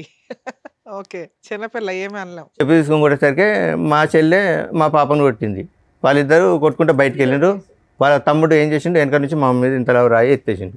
జస్ట్ మా అమ్మ కాలు స్కిడ్ అయ్యేసరికి ఇట్లా రాసుకుంటూ వెళ్ళింది. ఎవరు మీ అమ్మగారికి? మా అమ్మగారికి రాసుకుంటూ వెళ్ళిన తర్వాత ఇదంతా మీ నాన్నగారు 10th anniversary రోజు. ఎస్ సార్, అంటే తెల్లారితే 10th anniversary అదేలేండి. ఆ రోజు నైట్. మీరు చెప్తున్నవన్నీ నిజాలేనా? Yes madam. ఇప్పుడు మీ ఆవిడతో మాట్లాడితే ఫస్ట్ వైఫ్ తో ఇప్పుడు లైవ్ వీడియోలు ఉన్నాయి మేడం. వాళ్ళు ఇవన్నీ చెప్తుంది. ఇప్పుడు ఈవిడ పరిస్థితి ఏంటి? ఇప్పుడు మీ సతీమణి, ఇప్పుడు భార్య, ఈవిడ పరిస్థితి ఏంటి? ఆవిడ ఓకే సార్. ఈవిడ ఓకే అంటే ఏ విధంగా ఓకే? ఇంత యుద్ధాలు జరుగుతుంటుంటే ఇంట్లో ఆవిడకి ఓకే ఎలా అవుతుంది? వాళ్ళ పేరెంట్స్ ఉంటారు, వాళ్ళు ప్రశ్నిస్తారు. అసలు ఆ అమ్మాయి రైట్స్ ఏంటి? ఇంకా మీ గొడవలు పెళ్ళికి ముందు ఉన్నాయి, పెళ్లి తర్వాత ఉన్నాయి, విడాకులు అయిన తర్వాత ఉన్నాయి, ఎప్పటికీ కంటిన్యూ అవుతూనే ఉన్నాయి. మీరు మీ ఆవిడ అప్పుడు ఏం మాట్లాడలేదా? నువ్వు ఎందుకు వచ్చావు, మీరు ఎలాగో మాట్లాడలేదు, మీరు ఎలాగో తిట్టట్లేదు, పోనీ ఆవిడ కూడా మాట్లాడలేదా డివోర్స్ అయ్యాక ఎందుకు వస్తున్నావు అని చెప్పి? ఆవిడ లేరా అప్పుడు ఇంట్లో? ఎవరు ఉన్నారు? ఉన్నది అమ్మాయి. ఇక మమ్మీ వాళ్ళు మాట్లాడుతుంది కదా, మమ్మీ వాళ్ళు మేము మాట్లాడుతున్నాం కదా, ఆమె ఏమి ఎంటర్ కాలేదు. మరి వీళ్ళెవరూ మాట్లాడలేదుగా. అదే రోజు గొడవ అయిన తర్వాత ఏమైంది? హాస్పిటల్ నెక్స్ట్ డే రండి పోలీస్ కానిస్టేబుల్ అన్నాడు. ఆ కథ ఏమైందో చెప్పండి. స్టేషన్కి వెళ్ళినాం. Very good. స్టేషన్కి వెళ్ళి ఇట్లా కంప్లైంట్ ఇస్తామంటే వాళ్ళు కూడా కంప్లైంట్ తీసుకొని వస్తున్నాడు అండి. ఆ రోజు మా బ్రదర్ ఉన్నాడు, మా మరిది నా మీద చేసిండు, నన్ను కొట్టిండని మా తమ్ముడిని ఇరికించింది. మా తమ్ముడిని మా బాబు మీద కేసు పెట్టింది. కేసు పెట్టేసరికి మీ మీద కూడా కేసు ఫైల్ చేయమంటాను, ఇద్దరి మీద ఎఫ్ఐఆర్ ఫైల్ చేస్తాను ఎస్ఐ గారు అడుగుతారు. మాకు పెద్ద మనుషులు రాసి ఇచ్చారు సార్. పోలీసులు పెద్ద మనుషుల జడ్జిమెంట్లు ఎందుకు ఒబే చేస్తారండి? మీరు డైవర్స్ పేపర్ చూపించాలి కదా. చూపించిన మేడం, చూపించిన పెద్ద మనుషుల లీడర్షిప్ అన్నారా? ఏ పోలీస్ స్టేషన్ చెప్పండి నాకు, ఇప్పుడు మాట్లాడతాను. కొడకన్ల పోలీస్ స్టేషన్ మాట్లాడించండి. ఏఎస్ఐ అన్నాడా?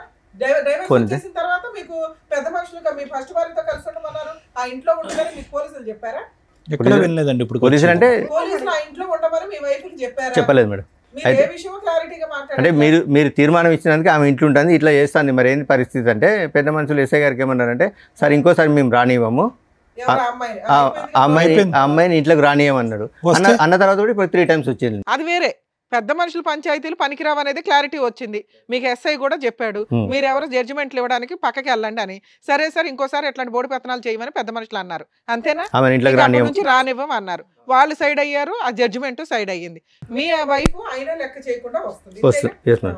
ఇప్పుడు చిన్న చిన్న వాటికి మొన్న పోలీస్ స్టేషన్ లో కేసులే వేసారు. నస తప్ప ఏమీ లేదు ఇందులో. అంటే మధ్యరాత్రి కొట్టడానికి వస్తే నా హ్యాండ్ ఇరిగింది, మమ్మీకి తలకాయ కలిగింది. అయినా మీ కేసు తీసుకోరు, అలాగే వాళ్ళు వేసిన కేసులు తీసుకోలేదు. ఈ నస మీకు నడుస్తానే ఉంది. మిమ్మల్ని నమ్ముకొని వచ్చిన సెకండ్ వైఫ్ అయితే మీకు కష్టాలు పడతానే ఉంది. ఇప్పుడు ఇక్కడికి ఎందుకు వచ్చారు? ఇక్కడికి ఎందుకు వచ్చారంటే మొన్న రీసెంట్ గా ఒక 3 months బ్యాక్ మా పాప ఇంట్లో నుంచి వెళ్ళిపోయింది. పెద్ద అమ్మాయి వాళ్ళు హరాచి చేసి వెళ్ళిపోయిందా, వాళ్ళు దాచి పెట్టారో తెలియదు. తెలుసుకుంటే నాకు ఫోన్ చేశారు. ఫోన్ చేశారు పోచారం పిఎస్ నుంచి ఎస్ఐ గారు ఫోన్ చేశారు, మీ అమ్మాయి మిస్ అయింది, మీ దగ్గరకు వచ్చిందని. నా ఫోన్ పని చేయకుంటే అసలు మీ అమ్మాయితో మాట్లాడుతున్నారు. ఎంత పెద్ద పంచాయతీ పెట్టిన అమ్మాయిని మాట్లాడుతుంది, మీతో మాట్లాడుతుంది. మీ అమ్మాయి వెళ్ళిపోయింది, మీ దగ్గరికి వచ్చిందట, ఇట్లా వచ్చి కంప్లైంట్ ఇచ్చారంటే మా మదర్ ఉంటే నా దగ్గర రాలేదు, మీ అబ్బాయి ఎక్కడ ఉంటే మా అబ్బాయి నా కాంటాక్ట్లో లేడు, మాకు తెలియదు అన్నారు. మధ్యరాత్రి 12 o'clock పోలీసులను తీసుకొని వాళ్ళ దగ్గర ఉంటారని కానిస్టేబుల్ తీసుకొని మా చెల్లె వాళ్ళ ఇంటికి సోదాకు వచ్చింది. 12 గంటలకు వస్తే మా బాబాయ్ ఆయన తిట్టడం, ఈ నైట్ 12 o'clock ఏందండి పిటిషనర్ని పట్టుకుని మా ఇంటికి వచ్చేది ఏంటండి మా బావ వాళ్ళ ఫ్రెండ్ ఒక అన్నాడు. అంటే మైనర్ అమ్మాయి కాబట్టి ఎవరో మైనర్ కాబట్టి తండ్రి సంరక్షణ ఉండాలి, సో ఎవరో ఒకరు ఉండాలంటే తర్వాత ఆ రోజు 3 o'clock పాప మా మదర్కి ఫోన్ చేసింది. నానమ్మ నేను ఇక్కడ హన్మకొండ బస్ స్టాండ్లో ఉన్నాను, నన్ను ఇట్లా టార్చర్ పెడతారు, చిత్రహింసలు పెడతారు, నేను ఉండను, అందుకే ఇంట్లోకి పారిపోయినా, నేను ఆమెకు ఉండు ఇష్టం. నుంచి పారిపోవడం ఎందుకు? మీకు ఫోన్ చేసి మీ దగ్గరికి వచ్చేయచ్చుగా. అది తెలివితే అట్లా ఎందుకు? టార్చర్ వాళ్ళ అమ్మును వాళ్ళ మామ మొన్న రీసెంట్గా వాళ్ళ మామ ఇంట్లో ఫ్రెండ్స్ తోటి పార్టీకి ఏదో బర్త్డే ఫంక్షన్ ఉంటే వెళ్ళిందట. 5 o'clock వచ్చేది 7 o'clock వచ్చిందట. ఎక్కడికి వెళ్ళావని బెల్ట్ తీసుకొని కొట్టి బుట్ కాలుతో అన్నట ఫోన్ చేసి చెప్తుంది. మా ముందు మానటిస్తుంది. మీ అమ్మాయి ముదురు తెలివితేటలు మాకు అర్థం అవుతున్నాయి. ఏ పని చేసిందో మామ, నువ్వు లేవు అక్కడ, మేనమామ కంట్రోల్ పెట్టాలి, పెట్టాడు. ఇగో ఇట్లాగే ఉంటాయి భార్యాభర్తలు విడిపోతే. ఆడపిల్లలు కానీ మగపిల్లలు కానీ టీనేజర్స్ ఇది ఒక డ్రామా. వాళ్ళకి ఫుట్బాల్ ఆడుకుంటారు పేరెంట్స్ని, వాళ్ళ క్యారెక్టర్లే పోతాయి. విడిపోయేటప్పుడు ఒక 100 సార్లు ఆలోచించండి. చెప్పండి. ఆవిడ దృష్టిలో ఆవిడ వాడుకుంటుంది, మీకు అవసరం వచ్చినప్పుడు మీరు వాడుకుంటున్నారు ఆ పిల్లని. ఇప్పుడు వాళ్ళ బ్రదర్ తోటి మాకు ప్రాణహాని మేడం. పోలీస్ స్టేషన్ లో మీ అడ్వకేట్ ప్రైవేట్ కంప్లైంట్ ఇవ్వచ్చు, ఉన్న ఇన్సిడెంట్లు అన్ని పెట్టి. ఇప్పుడు పెద్దమ్మాయి ఎక్కడ ఉంది నవీన్ గారు? వాళ్ళ దగ్గర ఉంది. వాళ్ళ దగ్గరే ఉంది. మళ్ళీ అక్కడే చేరింది అమ్మాయి? అక్కడే చేరింది. మీ దగ్గరకు వచ్చేస్తానని అనట్లేదు? వచ్చేస్తాను మాతో చెప్తుంది. అంటే వెళ్ళిపోయేటప్పుడు ఇంట్లోంచి బయటకు వెళ్ళినప్పుడే మీ అమ్మాయి మీకు ఫోన్ చేస్తుంది, వెళ్ళి స్టేషన్ లో కంప్లైంట్ ఇవ్వాలి అంటే సరే ఇస్తారు డాడీ అంటుంది, ఇవ్వట్లేదు. సరే ఇప్పుడు ఇవన్నీ ఎందుకు? వాళ్ళు మీ దగ్గరకు వచ్చినప్పుడు ఏ నష్టం జరుగుతుందో పోలీసులు కంప్లైంట్ ఇవ్వడం, సర్దుకోవడం, మీ పని ఏదో మీరు చూసుకోవచ్చు. ఎందుకు వాళ్ళ ఇంట్లో ఏం జరుగుతుంది ఈ నష్టం ఎందుకు మీకు? ఎవరింట్లో? మీకు డైవర్స్ వచ్చినాయి, అయిపోయాయి. పెద్ద మనుషులు ఏదో పిలిచారు, అది క్లియర్ అయిపోయింది. 4 పీకారు, అది క్లియర్ అయిపోయింది. ఇప్పుడు మీ సెకండ్ వైఫ్తో మీరు ప్రశాంతంగా ఉంటే అప్పుడప్పుడు ఏదో న్యూస్ జరిగిద్ది, దాని మీద అడ్వకేట్ చూసుకుంటారు, పోలీసులు చూసుకుంటారు. దీన్ని ఎందుకు ఇంత రోజు అమ్మాయి ఏం చేస్తుంది, వస్తుందా రాదా, భార్య ఏం చేస్తుందా, వస్తుందా రాదా, ఇంటి మీద బామ్మర్ది ఏం చేస్తాడు, వస్తాడా, 4 వేసుకొని రారా, ఇదెందుకు ఇంత ఆలోచిస్తున్నారు మీరు? మీకు మీ ఫస్ట్ వైఫ్ మీద ఏమన్నా ఫీలింగ్స్ ఇప్పటికీ ఉన్నాయా? లేవు, ఫుల్ స్టాప్. మీ పెద్ద అమ్మాయి మీద మీకు ఏమన్నా అమ్మాయి కావాలి అనేటటువంటిది ఉందా? అమ్మాయి అక్కడ హెరాస్ తల్లిలాగా లైఫ్ నాశనం అవుతుందేమో అని ఆ అమ్మాయిని సేవ్ చేయాలనుకుంటున్నారు. మిమ్మల్ని నమ్ముకుని వచ్చిన సెకండ్ వైఫ్ మీద మీకేమీ లేదా? ఉన్నది మేడం. ఏమిటండి, ఏమన్నా ఉందా? మాకే కోపం వస్తుంది. సెకండ్ వైఫ్కి రావాలి అసలు. ఏంది తింగరగాడిని ఎట్లా పెట్టుకుని కవర్ చేస్తున్నామని సెన్స్ ఉందా? ఉన్నప్పుడు భార్య క్యారెక్టర్ లేదని అంటున్నారు, క్యారెక్టర్ లేని భార్య కావాలంటున్నారు. కూతురేమో ఒకసారి నాకు ఫేవర్, ఒకసారి అమ్మకి ఫేవర్ అంటున్నారు. వాళ్ళు వద్దు అనుకుని డైవర్స్ చేశారు, వచ్చేసింది.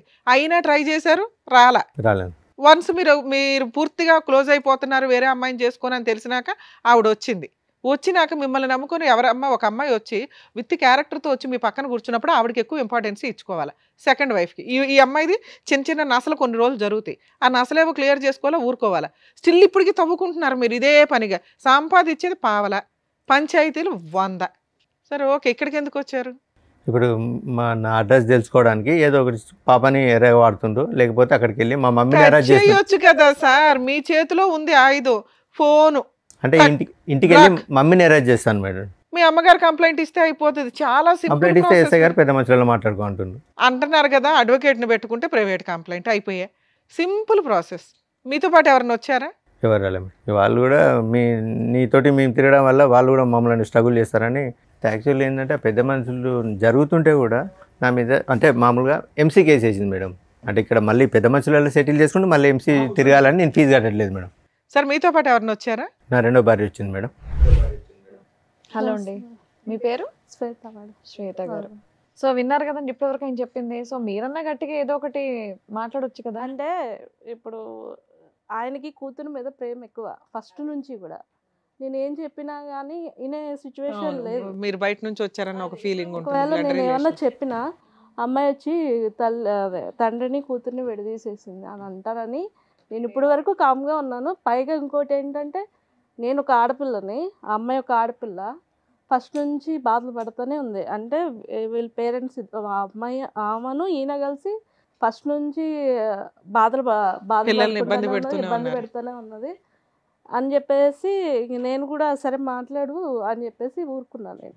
ఓకే, ఇంకా కూతురే కదా అని మాట్లాడమని వదిలేశారు. కానీ ఆ అమ్మాయి ఒక్క నిమిషం శ్వేత గారు, ఇప్పుడు ఆ అమ్మాయి ఆ అమ్మాయి యొక్క మెంటల్ స్టేట్ స్టేబుల్గా ఉందని అనుకోవచ్చా? ఎవరు ఇప్పుడు ఓకే ఇతనికి ప్రేమ ఉంది, ఒక నిమిషం నా మాట వినండి, ఈ యుద్ధాలు గొడవలు ఇవన్నీ చూసి ఆ అమ్మాయి ఆల్రెడీ మెంటలీ డిప్రెస్ అయ్యిందేమో అని నాకు అనిపిస్తుంది. ఆ అమ్మాయికి ఒక స్టెబిలిటీ లేదు, స్నేహితులు గీతులు అనేటటువంటి వరదలో కొట్టుకుపోతుంది. రాత్రి అర్ధరాత్రి అనక అపరాత్రి అనక ఇంటికి వస్తుంది. తిట్టినప్పుడు నాన్న గుర్తొస్తున్నాడు, తిట్టినప్పుడు ఇంట్లో వాళ్ళు నిలదీనప్పుడు ఆ ఇంట్లో ఉంటుంది. నిజంగా ఆ అమ్మాయికి సపోర్టివ్గా ఇతను ముందుకు వెళ్ళాలి అంటే కనుక ఇతని లైఫ్ మీ లైఫ్ మీ కాపురం రిస్క్లో పడుతుంది. నేను అందుకే సార్ ఎస్, ఇప్పుడు ఈరోజు మీరు ఏంటంటే నేను ఒక ఆడపిల్ల గురించి నేను ఎలా మాట్లాడతాను, వచ్చిందంటే సవతి తల్లి వచ్చి సొంత కూతురిని దూరం చేస్తుంది అనేటటువంటి మాట దూరం మాట. ఈరోజు అతను ముందుకు వచ్చి ఫీజు కడతానన్నా, అతను వచ్చి ఆ అమ్మాయి సంరక్షణ తీసుకుంటానన్నా అంత సాఫీగా జరిగేటటువంటి అంశమా? ఫస్ట్ ఆఫ్ ఆల్ ఆ అమ్మాయి వస్తుందా? దామ్మ తలుపులు తీసే రా అంటే ఆ అమ్మాయి వస్తుందా? I don't think so. అక్కడ వాళ్ళ ఇంట్లో గర్జించినప్పుడు, నిలదీసినప్పుడు, ప్రశ్నించినప్పుడు నానా అని అంటుంది, ఆ తర్వాత షట్. ఇప్పుడు ఆ అమ్మాయి గురించి ఇతను అంటే తప్పుగా అనుకోకండి, కూతురు మీద ప్రేమ ఉంటే కనుక ఆ యుద్ధం ఇప్పుడు కాదు ఎప్పుడో మొదలవ్వాలి. ఎప్పుడో కూతురు గురించి యుద్ధం అనేది ఎప్పుడో మొదలవ్వాలి, అప్పుడు మొదలవ్వలేదు. ఎప్పుడైతే విడాకులు అయిందో ఆ అమ్మాయి ఎప్పుడైతే ఫోన్ చేసి నాన్న అంటం మొదలుపెట్టిందో, అమ్మో మా నాన్న నా కూతురు అక్కడ నలిగిపోతుంది అనేటటువంటి ఫీలింగ్లో వస్తున్నారు. నా గట్ ఫీలింగ్, నా అంతరాత్మ ఏం చెప్తుందంటే ఈ మొత్తం సినారియోలో ఒక టీనేజ్లో సైడ్ ట్రాక్ అయినటువంటి ఒక ఆడపిల్ల సిచ్యువేషన్ అడ్వాంటేజ్ తీసుకుంటుంది అన్నది నా అభిప్రాయం. సేమ్ ఇప్పుడు ఆ అమ్మాయి కాదు, ఆ అమ్మాయిని నువ్వే సంరక్షణ చూసుకో, ఆ అమ్మాయిని అమ్మ నువ్వు అక్కడే పెరిగావు, అక్కడే పుట్టావు, అక్కడే మీ అమ్మ దగ్గరే ఇంతకాలం ఉన్నది, నేను చూసింది నా మాత్రమే, ఒక తండ్రిగా నేను నీ మొహం చూసింది నా మాత్రమే, తల్లి అయినా ఎవరైనా అక్కడే నువ్వు చూసుకో అమ్మా అని చెప్పి మీరు వదిలేస్తే కనుక మీ సంసారం బాగుంటుంది. ఇప్పుడు ఏంటంటే ఇతను విడాకులు ఇచ్చాడు, సడన్గా ఇప్పుడు కూతురు సంరక్షణ అనేటువంటి ఆలోచన వచ్చేటప్పటికి 2 పడవల మీద కాలు వేసేటప్పటికి అక్కడ తల్లికి మామకి అగ్గుల మీద గుగ్గులం అవుతున్నారు, ఈ అమ్మాయిని ట్రాప్ చేస్తున్నారు మీరు అనేటటువంటి ఫీలింగ్తో. అంతే కదా శ్వేత గారు, అదే కదా ఇక్కడ సబ్జెక్టు. లేదంటే ఆ అమ్మాయి ఎందుకు ఇక్కడికి వస్తుంది పదే మీ భార్య విడాకులు అయిన తర్వాత? సరే సార్, ఇక్కడికి ఎందుకు వచ్చారు మీరు? ఏం కావాలని వచ్చారు? మేము అంటే ఇక్కడ హైదరాబాద్లో ఉంటాము, అత్తయ్య గారు ఊర్లో ఉంటారు. మేము దొరకట్లేదు అని చెప్పి వెళ్ళి అత్తయ్య గారిని కొట్టుడు, పిల్లలు లేకపోతే పెద్దమ్మాయి కూడా చెప్పు తీసుకొని కొట్టంటే చెప్పు తీసుకొట్టుడు. ఎందుకమ్మా ఏమని చెప్పి కొడుతున్నారు పెద్దవాడిని? డబ్బులు అడిగిపో. అదే డబ్బులు అడిగిపో. మెయింటెనెన్స్ కాదు మేడం, అదే డబ్బులు అంతే. డబ్బు ఎంతో కొంత, ఎంతో కొంత. ఫీజులు కూడా కాదు, వాళ్ళు ఖర్చులకి డబ్బులు అడిగిపో.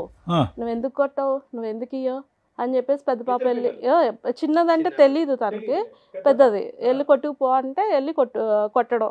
మరి అదే పాప నాయనమ్మ నేను ఇక్కడ ఉన్నాను, బస్ స్టాండ్ లో ఉంది, నా పరిస్థితి బాగాలేదని చెప్పి ఫోన్ చేసి, మా నంబర్స్ ఏం లేవు తన దగ్గర సార్ మాకు చేయడానికి. నాయనమ్మే హెల్ప్ కోరినటువంటి అమ్మాయి ఈ రోజు నాయనమ్మని కొడుతుందని అంటున్నారు కదా. అంతకుముందు సార్, అంతకుముందు నాయనమ్మ కొట్టుపో అంటే కొట్టడం మానేసి ఇంటికి రావడం మానేసి ఎంతకాలం అయింది? ఏదో వస్తూనే ఉన్నారు మేడం వాళ్ళు. అంటే కొట్టడం లేదు, అంటే మీరు ఎక్కడ ఉన్నారో తెలియక ఒకసారి వచ్చి ఏం చేస్తారు? వచ్చి 2 days ఉంటుండ్రు వెళ్ళిపోతుంది. పిల్లలేనా ఆవిడ కూడా? ఆవిడే వస్తుంది. వస్తారు మేడం. అప్పుడు ఏం చేస్తున్నారు ఇంట్లో వంట ఎవరు చేస్తున్నారు? వాళ్ళే చేసుకుంటారు. వాళ్ళు చేసేసుకుని వాళ్ళ వరకు ఉండి వాళ్ళ వరకు మళ్ళీ సర్దుకొని. శ్వేత గారు ఆ 2 days ఎలా నడుస్తుంది అమ్మా? ఆ 2 days ఎలా నడుస్తుంది అది తెలీదు సార్ నాకు. కాదు మీ ఇంటికి వస్తుంది ఆవిడ, పిల్లలతో పాటు వస్తుంది, వీళ్ళకి తెలియదు, వాళ్ళ అత్తగారు ఉండరు. సాటర్డే సండే మమ్మీ ఉండదు, మా సిస్టర్ ఇప్పుడు 8 months క్యారింగ్ మేడం, ఇక్కడికి వస్తుందండి. మమ్మీ లేనప్పుడు వస్తుంది, ఓన్లీ ఫెస్టివల్స్ చూసుకొని వస్తుంది. ఓకే, ఆ టైంలో మీ అమ్మగారు ఎక్కడ ఉంటారు? సిస్టర్ దగ్గరకు వస్తుంది, లేదంటే ఉన్న ఊర్లోనే అమ్మమ్మ వాళ్ళ ఇంటికాడ ఉంటారు. ఇల్లు ఎంత వాల్యూ చేస్తుంది? ఎవరి పేరు మీద ఉంది? మా ఫాదర్, మా మమ్మీ పేరు మీద. ఎంత వాల్యూ చేస్తుందండి? ప్రజెంట్ ఒక 6-7 lakhs. సరే సార్, మీకు ఈ హెరాస్మెంట్లు ఇవి ఉన్నాయి, ఏం చేస్తే బెటర్, ఎలా వెళ్తే బెటర్? ఓకే, అది సార్ పాప ఒకసారి మాట్లాడి అసలు ఆ సిచ్యువేషన్ ఏంటి, వస్తే మా దగ్గర ఉంటే మంచిగా ఉండి వాళ్ళకి మాకు సంబంధం లేదు, నేను మా డాడీతో ఉంటాను అంటే తీసుకుంటాం, లేదు నేను అక్కడే ఉంటాను అని అంటే పర్మనెంట్ సెటిల్మెంట్ చేసేసుకుందాం, వాళ్ళకి మాకు సంబంధం లేకుండా. అది సార్ ఇప్పుడు ఎందుకంటే ఇవన్నీ విషయాలు అక్కడ విలేజ్ లో దాచిపెడుతున్నారు. వాళ్ళ పెద్ద మనుషులు వీళ్ళు వాళ్ళ దగ్గర డబ్బు వెళ్ళకపోతే పెద్ద మనుషుల్లోకి మిమ్మల్ని కులం నుంచి వెళ్ళేస్తాము, మీరు కులానికి అదేంటి మీకు ఏదన్నా అంటే ఇష్యూ వచ్చినా ఏమన్నా జరిగినా ఏదన్నా అయినా మేము మీ ఇంటికి రాము అని చెప్పేసి. నవీన్ గారు డైవర్స్ దాంట్లో పిల్లలకి ఏం చేయాలని కండిషన్స్ ఉన్నాయి? ఏం ఉండవు సార్, ఎక్స్పర్ట్ ఆర్డర్స్ కదా. అంతే madam. Okay, she is not happy about the. అది సార్ విన్నారు కదా, మీరేమంటారు మేడం? ఈ ఇష్యూలో శ్వేత గారు, నవీన్ గారు, ఇది చాలా చాలా సాగుతున్నటువంటి కేసు. యూజువల్గా మనం ఏమనుకుంటామంటే కనుక మేము కానీ చూసేటటువంటి ప్రేక్షకులు కానీ అమ్మ డైవర్స్ అయిపోయింది ఇంకెక్కడితో అయిపోయింది మీరిద్దరు హ్యాపీగా, అది ఇతని దురదృష్టం అనుకోవాలా మీ నరకం అనుకోవాలా నాకు తెలియదు, కానీ డివోర్స్ అయిపోయింది కదా అంత హ్యాపీగా ఉంది పేపర్స్ వచ్చినాయి కదా ఇతను చేసుకుంటే సేఫ్ అన్నట్టుగా మీకు తప్పుగా అనుకో. మీకు మ్యారేజ్ అయిందమ్మా ఇంతకుముందు? అది అయిపోయి అదంతా క్లోజ్ అయిపోయింది, అదంతా హ్యాపీగానే ఉంది, మీ సైడ్ ఏం ట్రబుల్ లేదు, మీకు అక్కడి నుంచి ఏం చిల్డ్రన్ లేరు మీకు. ఓకే, ఇప్పుడు ఏంటంటే అందరికంటే ఇక్కడ అన్నిటికంటే నాకు చూడవలసింది బాధగా ఎవరికి ఉందంటే మీ గురించి నాకు బాధగా ఉంది శ్వేత గారు. ఆల్మోస్ట్ ఇది 2.5 years బట్టి మీరు సఫర్ అవుతున్నారు కదా, 2 years బట్టి 2 years బట్టి సఫర్ అవుతున్నారు. అంతా క్లోజ్ అయింది కదా హ్యాపీగా ఉందాం, నాకంటూ ఏ రెస్పాన్సిబిలిటీ లేదు, ఇతనితో కొత్త జీవితం ప్రారంభిద్దాం అంటే కనుక డివోర్స్ అయిపోయినటువంటి పెళ్ళం వచ్చి భార్య వచ్చి ఇప్పటికీ కూడా ఇబ్బంది పెట్టేటటువంటి దురదృష్టకరమైన పరిస్థితి చాలా రేర్గా చూస్తాం. నా వరకు అయితే లాయర్ మేడం చాలా చూస్తుంటారు కానీ చాలా రేర్గా చూస్తాం. అయితే ఇదేంటంటే ఇక్కడ తప్పుగా అనుకోకండి అమ్మ, ఇక్కడ నవీన్ గారిది కూడా తప్పు ఉంది శ్వేత గారు. ఇక్కడ ఏంటంటే కర్ర ఎరగదు పాము చావదు అన్నట్టుగా ఈ దరిద్రంగా ఇంత అంటే ఎంత దరిద్రంగా ఉందంటే ఇది ఒక పక్క నుంచి పిల్లలు నాశనం అయిపోతున్నారు.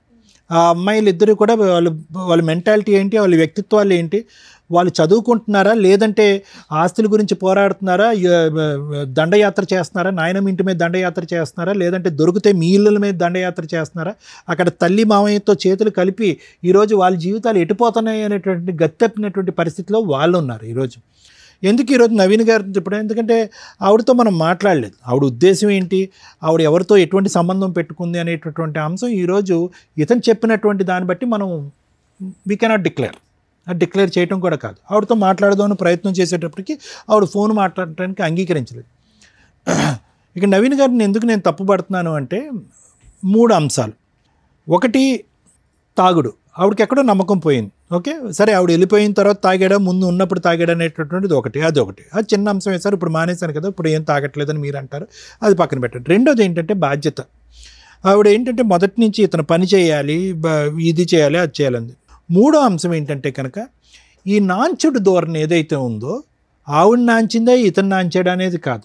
వీళ్ళిద్దరూ 2008 పెళ్ళయిన తర్వాత 2023లోనో 22లోనో డైవర్స్ వచ్చిందండి. 22లో సార్, 22లో డైవర్స్ వచ్చింది. అదో 2 ఇదో 2 అంటే దగ్గర 14 సంవత్సరాల పాటు వీళ్ళు కొట్టుకుంటూనే ఉన్నారు. పెళ్లి చేసుకుని పట్టుమని 1-2 సంవత్సరాలు కూడా హ్యాపీగా లేరు, కొట్టుకుంటూనే ఉన్నారు. ఒకసారి ఆవిడ కాంప్రమైజ్ అయితే ఒకసారి ఇతను కాంప్రమైజ్ అవుతారు. ఏది ప్యారలల్గా ఇతను చెప్పినప్పుడు ఏది ఆవిడకి 2013-14 నుంచి ప్యారలల్గా ఇంకొక వ్యక్తితో సంబంధం ఉంది అనేటటువంటిది తెలిసినట్టు కూడా ఆవిడ ఇతని లెక్క ప్రకారం చెప్పిన లెక్క ప్రకారం అక్కడ ఒక గర్భం దాలుస్తుంది, ఆ గర్భాన్ని తీసేస్తుంది, ఆ ప్రెగ్నెన్సీ ఆవిడ అబార్ట్ చేసుకుంటుంది. ఇతనితో ఒకసారి సంసారం చేస్తుంది, ఆ ప్రెగ్నెన్సీ తీస్తుంది, మళ్ళీ ఇంకో పాపను కంటుంది. అంటే ఈ కన్ఫ్యూజన్లో ఎక్కడో చోట నవీన్ గారు బలంగా నిలబడి ఇతను ఏంటంటే కనుక ఎక్కడ బహుశా ఆ డబ్బులు ఇవ్వాల్సి వస్తుంది, ఆ మెయింటెనెన్స్ ఇవ్వాల్సి వస్తుంది అనేటటువంటి ఆలోచనతో ఏంటో అతని బ్యాక్గ్రౌండ్లో లీగల్గా ఉండేటటువంటి థాట్ ఏంటో నాకు తెలియదు, కానీ ఎప్పుడూ కూడా అతను నాకు ఈవిడ వద్దు, ఈవిడతో నేను సంసారం చేయను, కాపురం చేయను అనేటటువంటి పరిస్థితి వచ్చుంటే కనుక ఈరోజు ఆ ఆడపిల్లలు పుట్టకుండా అంటే రెండో ఆడపిల్ల పుట్టకుండా అయినా ఉండుండేదమ్మా. ఎందుకంటే వీళ్ళిద్దరి మధ్యన కొద్దో గొప్ప హ్యాపీగా ఉన్న టైంలో పెద్ద ఆడపిల్ల పుట్టేసింది.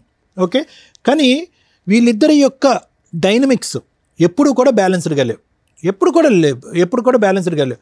ఇతను ఫైనాన్షియల్ రీజన్తోనో ఇంకో బాధ్యత తీసుకుంటుందో లేదంటే పిండి ఆరేస్తుంది డబ్బులు ఇవ్వాల్సిన ఉద్దేశంతో తూతూ మంత్రంగా ఆ అమ్మాయిని మళ్ళీ జీవితంలో పిలుచుకున్నాడు. అనవసరం రెండో బిడ్డ పుట్టింది కదమ్మా. అంటే కేవలం ఆ అమ్మాయి ఇతను చెప్పినటువంటి విధంగా ఏంటంటే ఆ అమ్మాయికి బ్యాలెన్స్ లేదు. ఒక పక్క నుంచి బయట బాయ్ ఫ్రెండ్, ఇంట్లో హస్బెండ్, ఈ హస్బెండ్ కావాలి, బాయ్ ఫ్రెండ్ కావాలి, అతనితో ఒకసారి ఇతనితో ఒకసారి అనేటటువంటి విధంగా ఇతను చెప్పిన మాటలు బట్టి ఆ అమ్మాయితో మనం మాట్లాడలేదు. ఇతను ఏంటంటే కనుక ఎక్కడ ఈవిడ్ని వదులుచుకుంటే కనుక ఎక్కడ ఫైనాన్షియల్ బర్డెన్ పడుతుంది, లేదంటే ఎక్కడ కోర్టుల చుట్టూ తిరగాలన్న ఉద్దేశంతో వీళ్ళు స్వార్థంతో ఇంకో బిడ్డను కనేసరిగా ఈరోజు.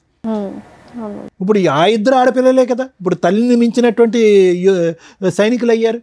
ఆ తల్లి చేసేటటువంటి యుద్ధకాండ దహనకాండ కంటే వాళ్ళిద్దరూ దాడి చేస్తున్నారుగా, నాయనమ్మ మీద పెట్టి కొట్లాడుతున్నారు కదా. అది డబ్బుల గురించా, ఆస్తి గురించా, లేదంటే వాళ్ళకి సరైనటువంటి న్యాయం జరగలేదు అనే ఉద్దేశంతోనే వాళ్ళు అటాక్ చేస్తున్నారు. ఈరోజు వాట్ ఎవర్ ద డైవర్స్ ఏదైతే ఉందో, ఎక్స్పార్టీ డైవర్స్ వచ్చిందో అందులో ఉండేటటువంటి కండిషన్తో మేమిద్దరం భార్యాభర్తలుగా విడిపోయామనే కానీ ఇతని పిల్లలకి ఎటువంటి న్యాయం చేయట్లేదు అనేటటువంటి ఉద్దేశంతో ఆ తల్లి వాళ్ళని ఉసుగొలుపుతుంది. వాళ్ళు న్యాయపరమైనటువంటి విధంగానే ముందుకు వస్తున్నారు. మాకేంటి మీకేంటి, మాకేంటి, మా పోషణ ఏంటి, మా ఆలోచన ఏంటి, మా భవిష్యత్తు ఏంటి, మా పెళ్ళి ఏంటి అనేటటువంటి ఆ విషయం గురించి లెక్క తేల్చుకోవాలి కానీ నవీన్ గారు. అవునండి. ఇక్కడ ఏంటి ఆవిడ వచ్చి ఇక్కడ ఏంటి నాకు నువ్వు భర్తగా కావాలి, డైవర్స్ మాట పక్కన పెట్టు, నేనే నీతో కాపురం చేస్తాను, నువ్వు సెకండ్ భార్యగా నువ్వెవరు అనే మాట ఆవిడ అన్నట్లే. ఇప్పుడు వచ్చేటటువంటి అంశం మనకు తెలియనటువంటి సీక్రెట్ ఏదన్నా ఉంది అంటే కనుక ఆ పిల్లల భవిష్యత్తు దృష్ట్యా ఏం న్యాయం చేశారు అలాంటప్పుడు పిల్లల్ని కనకూడదు. అది ఇక్కడ వచ్చేటటువంటి లైవ్లో ఉండేటటువంటి గొడవ. అది ఈ మధ్యలో ఏమవుతుందంటే ఓకే ఇవన్నీ లీగల్ పరమైనటువంటి అంశాలు, నాకు ఉన్నటువంటి పరిజ్ఞానం ఆ మాత్రమే, ఆ అంశం నేను పక్కన పెడతాను. కానీ ఇక్కడ తేల్చుకోవాల్సిన ప్రేక్షకులకు ప్రత్యేకంగా చెప్పేటటువంటిది అంశం ఏంటంటే భార్యాభర్తల మధ్యన మీ ఇద్దరి మధ్యన ఏమైనా డిఫరెన్సెస్ ఉంటే ఐదర్ మీడియేషన్ కానీ లేదంటే కౌన్సిలింగ్ ద్వారా కలిసే అన్నటువంటి ప్రయత్నం చేయండి, లేదంటే లీగల్ పరమైనటువంటి స్టెప్స్ తీసుకుని విడిపోవటానికైనా ప్రయత్నం చేయండి. ఏదైనా కూడా త్వరగా జరగాలి. ఆ న్యాయం కలిసి ఉండేటటువంటి న్యాయం అయినా త్వరగా జరగాలి, లేదంటే విడిపోయేటటువంటి న్యాయం అయినా జరగాలి. ఎందుకంటే ఇందులో ప్రత్యేకంగా ఈ యుద్ధంలో పిల్లలు పావులు అవుతారు, ఫైనల్గా పిచ్చి వాళ్ళు అవుతారు. ఇప్పుడు చూడండి ఆ పిల్లలు, పెద్ద అమ్మాయి ఖచ్చితంగా నేను చెప్తున్నాను ఆ అమ్మాయి మానసికపరమైనటువంటి స్టెబిలిటీ మీద ఒక క్వశ్చన్ మార్క్ ఉంది, చదువు సంధ్యల మీద ఎటువంటి దృష్టి పడుతుంది అనేటటువంటి అంశం మీద ఒక క్వశ్చన్ మార్క్ ఉంది, వ్యక్తిత్వం ఏం మారిపోతుంది అనేటటువంటి దాని మీద క్వశ్చన్ మార్క్ అవుతుంది. ఎందుకంటే ఉదయం లేచిన దగ్గర నుంచి సాయంత్రం వాళ్ళకి ఫుల్ టైం ఎజెండా ఏదన్నా ఉంది అంటే తండ్రి ఎక్కడ ఉన్నాడు, ఆ అమ్మాయి పెళ్లి చేసుకున్న శ్వేత ఎక్కడుంది, వాళ్ళిద్దరు దొరుకుతారా, లేదంటే వాళ్ళు దొరకనప్పుడు ఆ ఇంటి మీద దాడి చేద్దాం, మాకేం రావాల్సినటువంటిది కరెక్టే, వాళ్ళు ఫైట్ చేసేటటువంటిది బహుశా వాళ్ళ ఆడపిల్లలు ఫైట్ చేసేటటువంటి దాంట్లో న్యాయం ఉందండి. ఎందుకంటే మీరిద్దరు సుఖ సంతోషాలని సింపుల్గా డైవర్స్ వచ్చేసింది, మీరిద్దరు హ్యాపీగా ఉన్నారు, రేపో మాపో మీకు ఒక పిల్లో పుడుతుంది, మా పరిస్థితి ఏంటి అనేటటువంటి అభద్రత గురించి మాట్లాడుతున్నారు ఆ పిల్లలు. దానివల్ల వాళ్ళు మానసికంగా డిజాస్టర్ అయిపోతున్నారు. దాంతోపాటు ఏంటంటే వాళ్ళ అమ్మ ఒక పక్క నుంచి, వాళ్ళ మావయ్య ఒక పక్క నుంచి, వాళ్ళిద్దరు బ్రెయిన్లో ఫీడింగ్ ఇచ్చేటప్పటికి ఇద్దరు ఆడపిల్లల యొక్క మానసిక పరిస్థితి కంప్లీట్గా ఇంబ్యాలెన్స్ అయింది. సో నా వరకు ఏంటంటే ఎవరైనా కూడా దయచేసి పిల్లల మీద ఇటువంటి ప్రభావం పడేంత వరకే యాజ్ ఇట్ ఈస్ టీనేజ్లో ఉండేటటువంటి ఆడపిల్లలైనా అబ్బాయిలైనా వాళ్ళ యొక్క ఎడ్రినర్జిక్ రెస్పాన్స్ వల్ల వాళ్ళు కొద్దిగా హైపర్గానే ఉంటారు, అడ్వెంచరస్గానే ఉంటారు, ఛాలెంజింగ్గానే ఉంటారు, స్టబర్న్గా ఉంటారు, మొండిగా. ఇవన్నీ కూడా హార్మోన్ పరమైనటువంటి మార్పు. కానీ అది 30% అయితే కనుక ఇటువంటి మానసిక పరిస్థితి క్రియేట్ చేసేటటువంటి తల్లిదండ్రులు మన స్వార్థపూరితమైనటువంటి ఆలోచనల గురించి ఈరోజు అమ్మాయి ఖచ్చితంగా డబుల్ గేమ్ ఆడట్లే. పెద్ద అమ్మాయి ఇంట్లో వాళ్ళ అమ్మ నాన్న గర్జించినప్పుడు, లేదంటే వాళ్ళ అమ్మని మామయ్య గర్జించినప్పుడు ఒక విధంగా. సో నేను అనేది అంటే అది ఒక అంశం అండి నేను ప్రత్యేకంగా చెప్పేది. రెండోది ఏంటంటే ఇప్పటికీ కూడా నాకు తెలిసినటువంటి కొద్దిపాటి పరిజ్ఞానంతో నవీన్ గారు ఈరోజు ఖచ్చితంగా మీరు అనుకుంటే కనుక ఇది ఈజీగా తేల్చుకోవచ్చు, ఇది పెద్ద కష్టం కాదు. మీరు కూడా ధైర్యంగా వెళ్ళి పోలీస్ స్టేషన్లో అనవసరంగా డైవర్స్ అయిపోయిన తర్వాత మా భార్య వచ్చి మా మీద హెరాస్ చేస్తుంది, పిల్లల ద్వారా మా మీద దాడి చేపిస్తుంది అనేటటువంటి విధంగా మీరు పోలీస్ స్టేషన్లో కేసు పెడితే కనుక ఇది ఎక్కడో చోట గీత గీయచ్చు.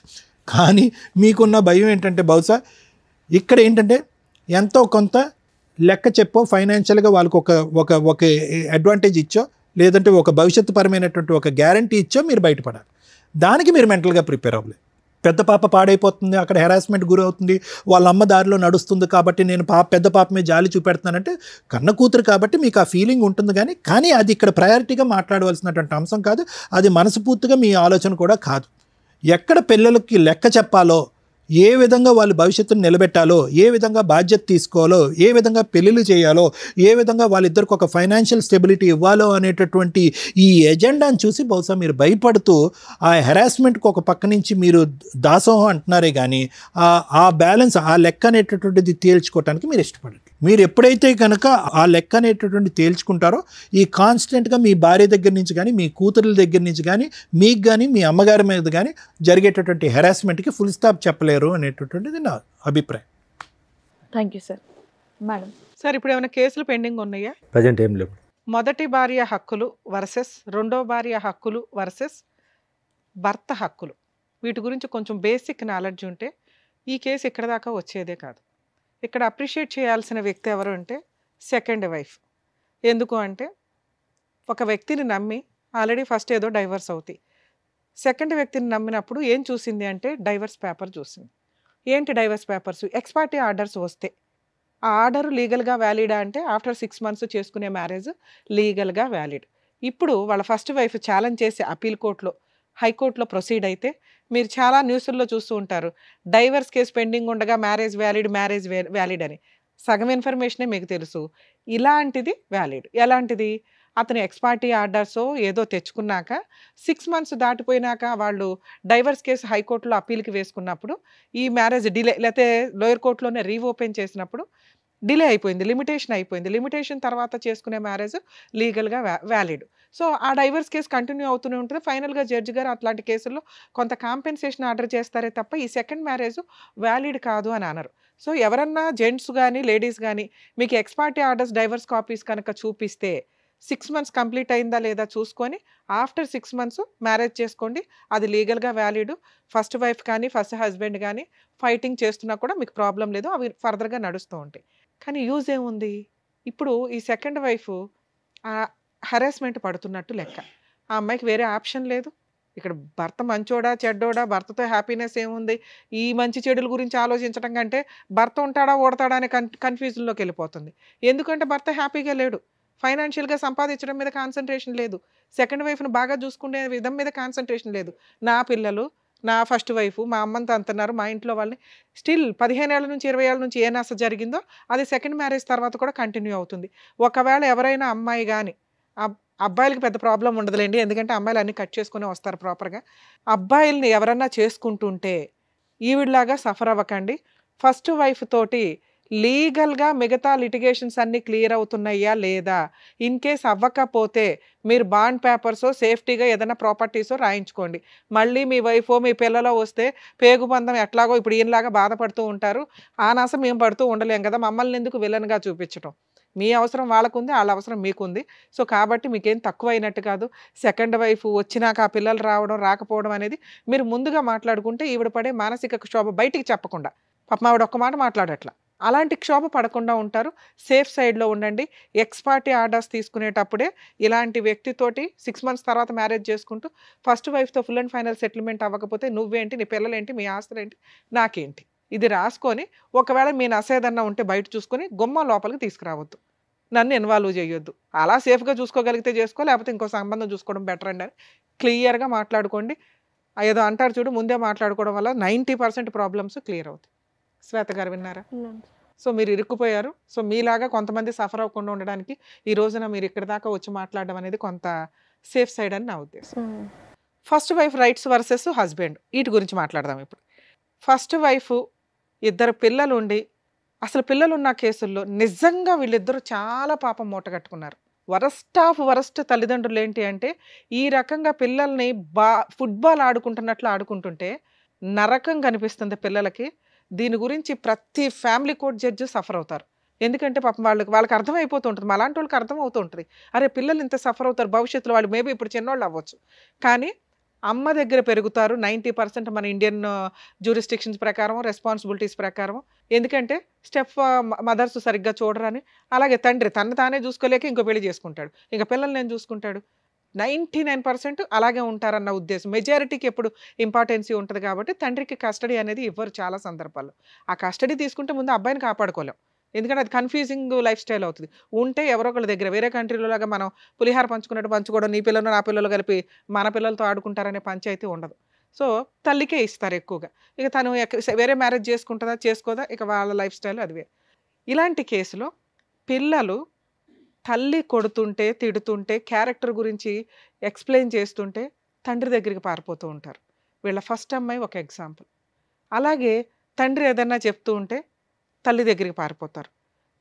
Perfect drama. అమ్మాయిని అంటానికే లేదు. ఆ పాపం అమ్మాయి మెంటాలిటీని ఎవరు అలా క్రియేట్ చేసింది? తల్లిదండ్రులు. నిజంగా ఇలాంటి తల్లిదండ్రులకి పాపం తగిలిద్ది. ఉంటే మీ దగ్గర పెట్టుకోండి. మీ ఎదవ డ్రామాలకి, మీ ఆస్తి పంపకాలకి, మీ మెయింటెనెన్స్‌ల కోసం పిల్లల్ని బలిపశువులను చేయొద్దు. తల్లి నువ్వు పోరాడు. ఫస్ట్ వైఫ్ ఎవరైతే తల్లి ఉంటుందో ఆస్తులు కావాలనుకుంటే నువ్వు ఒక్కదానివే పోరాడు. పిల్లల్ని నానమ్మల దగ్గరకో, తండ్రుల దగ్గరకో పంపించొద్దు. పూర్తిగా మీరే ఉంచుకుందాం అనుకుంటే. లేదా అమ్మ 5 రోజులు ఇక్కడ ఉండు, సాటర్డే సండేలు డాడీ దగ్గరికి వెళ్ళు, పండగలప్పుడు వెళ్ళు. ఇంతే తప్ప మీ పర్సనల్ విషయాల గురించి పిల్లలతోటి ఎద్దవ డ్రామాలు వేయొద్దు. పిల్లలు మీ దగ్గర కావాలనుకున్నప్పుడు ఫీజు కట్టుకోవాలి. ఆయన ఎందుకు కడతాడు? అంత రెస్పాన్సిబిలిటీ లేకపోతే పిల్లల్ని వదిలేసేయండి, పూర్తి కష్టే అతనికి ఇచ్చేయండి. ఇది లేకుండా డ్రామాలు ఆడకండి. ఇక ఈ కేసులో worst of worst husband, worst of worst father అని నా ఉద్దేశం. ఎందుకు మేడం అంత దారుణంగా మాట్లాడారు? పాపం అతను మంచిగానే ఉన్నాడుగా. బయటకే మంచి. అతని మెంటాలిటీ కరెక్ట్ కాదు. ఇలా ఉన్న వాళ్ళకి ఈ నస జీవితకాలం కంటిన్యూ అవుతుంది. ఎందుకు అంటే ఆయన ఎక్కడా కూడా ఒక ప్రాబ్లంకి పునిస్టాప్ పెట్టట్ల. వరస్ట్ కొడుకు కూడా ఇంకా దారుణం ఏంటంటే ఎందుకు ఇప్పుడు ఆయనతోటే మాట్లాడి తెలుసుకుందాం. మీలాంటి వాళ్ళని ఈ మధ్య కోర్టుల్లో చూస్తున్నాం. భార్యకి మెయింటెనెన్స్ కట్టొద్దు. నేను ఆ విషయానికి 100% సపోర్ట్ చేస్తాను. ఎందుకంటే మీ ఇద్దరు గట్టిగా 10 రోజులు కాపురాలు చేస్తారు, బయటికి వెళ్ళిపోయి మెయింటెనెన్స్లని జెంట్స్ని జలగల్లాగా పీక్కు తింటున్న మహిళలు బోలమంది ఉన్నారు. వాళ్ళు నా దృష్టిలో నేను చాలా ఇబ్బందిగా అనుకుంటాను. ఆ మాట అనటం బాగుండదు. కానీ జాబులు చేసుకోవాలా, ఇండివిజువల్గా బతకాలా, కుదిరితే ఫుల్ అండ్ ఫైనల్ సెటిల్మెంట్ చేసుకోవాలా, లేదా భర్తతో కలిసి సర్దుకుపోవాలా. భర్త ఎందుకు పోషించాలి? నువ్వు కూడా పోషించవచ్చు. చదువుకుంటున్నావు, జాబులు చేస్తున్నావు, కుటుంబాన్ని లేడీస్ కూడా పోషించవచ్చు అనేది నా ఉద్దేశం. ఎప్పుడు మంచి భర్త అయితే. మీరు ఎక్కడ మంచి భర్త? ఏమయ్యా నీ శాలరీ ఎంత అంటే, మేడం మా ఆవిడకి అక్రమ సంబంధం ఉంది అందుకే సరిగ్గా చేయలే. సరే అక్రమ సంబంధం వదిలేయచ్చు కదండి, బాబు పిల్లలు ఉన్నారు కావాలి. ఎప్పుడైతే అక్రమ సంబంధం ఉంది అన్నావో ఆవిడొద్దు మనకి. ఎందుకంటే అలాంటి క్యారెక్టర్లెస్ అనే అమ్మాయిని ఇంట్లోకి తెచ్చి నువ్వు ఏ రకంగా పడుకుంటావు, ఏ రకంగా ఇంకో పిల్లని కంటావు? నీ క్యారెక్టరే లేదు కదా. అంటే మీకు అవసరం కేసులు వేస్తే కోర్టుల చుట్టూ తిరగాల, ఏదో రకంగా అబద్ధం చెప్పి ఇంట్లోకి తెచ్చుకొని 4 రోజులు వాడేసుకొని మళ్ళీ కేసులన్నీ క్లోజ్ చేసుకున్నా మళ్ళీ పోటాడుకుందాం ఫ్రెష్గా. 2, భార్యకి మెయింటెనెన్స్ ఇవ్వకపోతే అది మీ హక్కు, నేనేం మాట్లాడను. మీకు పుట్టిన పిల్లలకి మీరు మెయింటెనెన్స్ ఇవ్వకుండా బాబ్బా జైలుకి వెళ్ళి వచ్చేసారు. ఎందుకు వదిలేయాలి మిమ్మల్ని? వాళ్ళు చేస్తున్నది 100% కరెక్ట్. మీ ఫస్ట్ వైఫ్ చేస్తున్నది 100% కరెక్ట్, వాళ్ళ బ్రదర్ చేస్తున్నది 100% కరెక్ట్. అప్పనంగా ఒక అమ్మాయిని పెళ్లి చేసుకొని ఆవిడ క్యారెక్టర్ అసాసినేషన్ చేసేసి మళ్ళీ దానికి ఒక ఎవిడెన్స్గా కూతుర్ని పెట్టుకొని ఇక ఈరోజు కూతురు పరువు కూడా తీసేశారు. ఇక్కడికి వచ్చి వాళ్ళకి ₹1 ఇవ్వకుండా, మేడం బాగా నస్తుందండి, మమ్మల్ని చంపేస్తున్నారు, మా అమ్మని మీరు మీలాంటి కొడుకు ఉండడం వల్ల మీ అమ్మ తన్నులుతుంది. మనవరాల చేతుల్లోనూ, కోడల చేతుల్లోనూ, వాళ్ళ బ్రదర్ చేతుల్లోనూ పోలీస్ స్టేషన్లకు తిరుగుతున్నారు, నర్రకం పడుతున్నారు.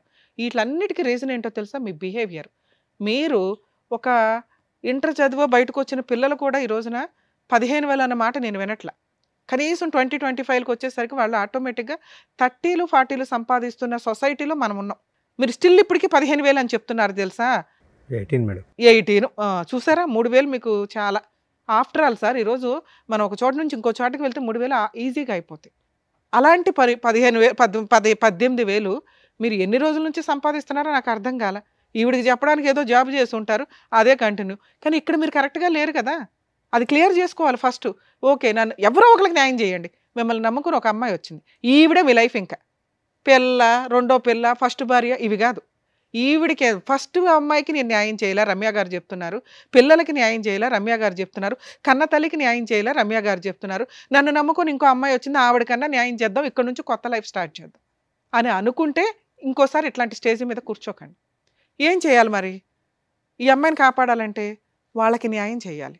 ఈ అమ్మాయికి న్యాయం చేయాలంటే ఏం చేయాలి? వాళ్ళకి న్యాయం చేయాలి. మీ అమ్మకి న్యాయం చేయాలంటే ఏం చేయాలి? వాళ్ళకి న్యాయం చేయాలి. ఏమి న్యాయం చేయాలి?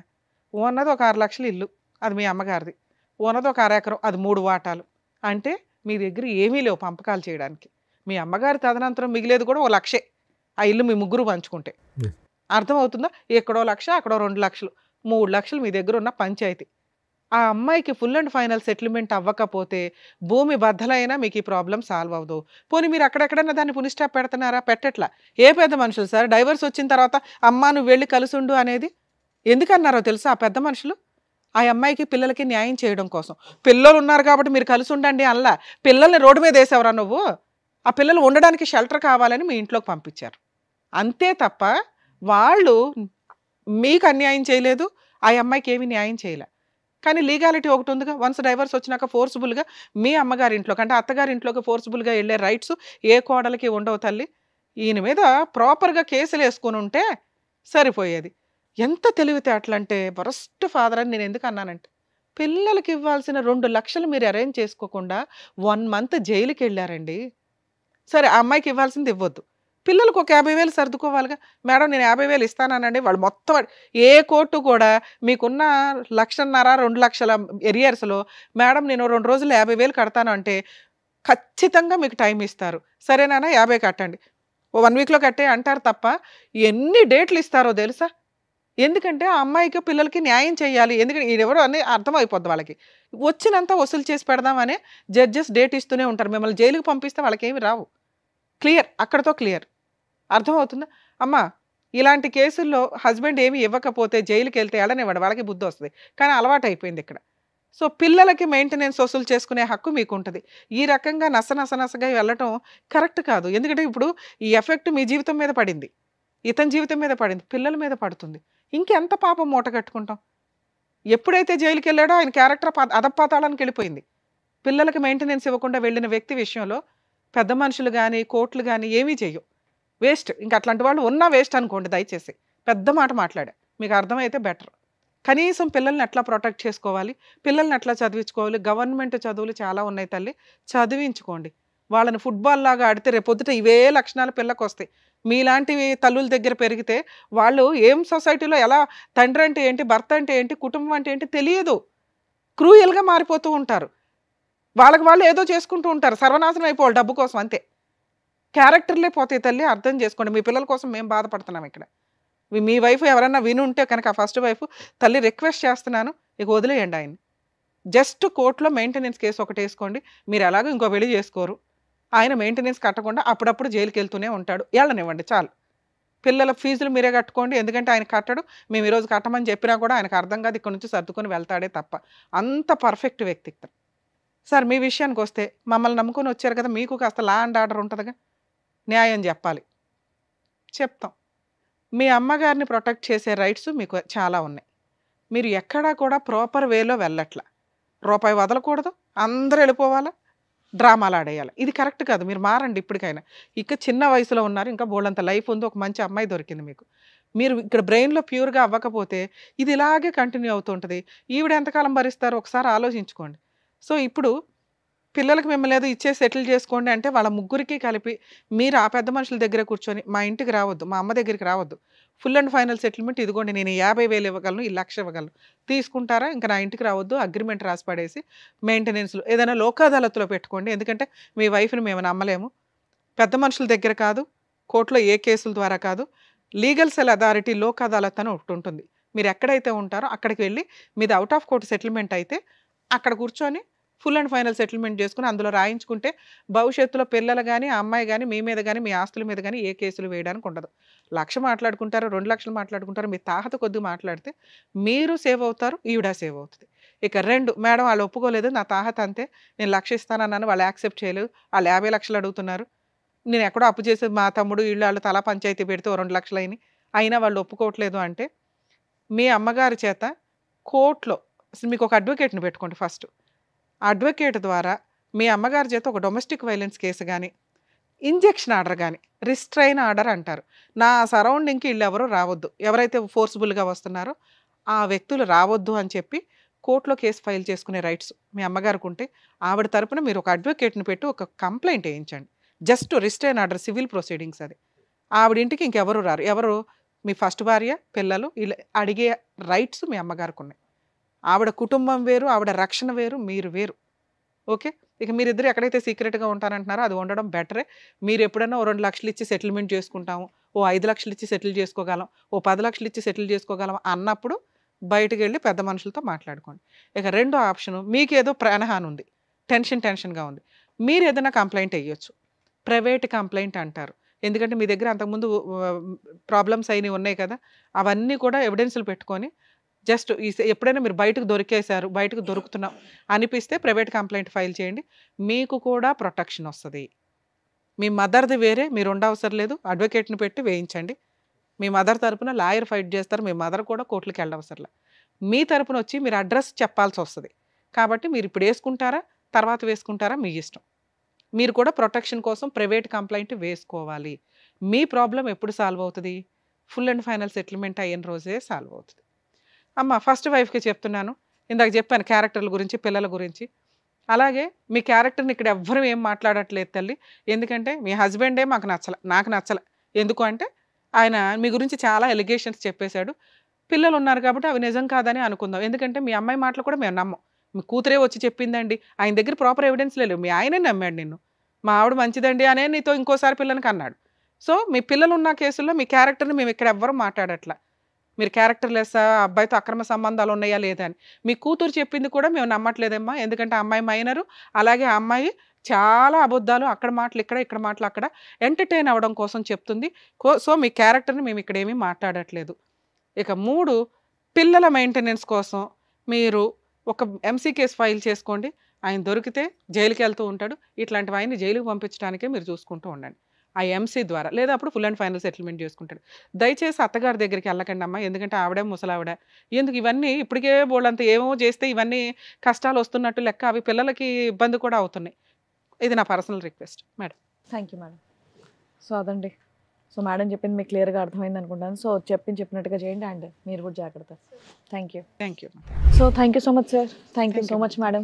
నవీన్ కుమార్ గారు ఆయన సమస్య చెప్పుకోవడానికి వచ్చారు. ఏం చేస్తే బాగుంటుందని చెప్పినందుకు థ్యాంక్ యూ సో మచ్. మరో కథతో మళ్ళీ కలుద్దాం.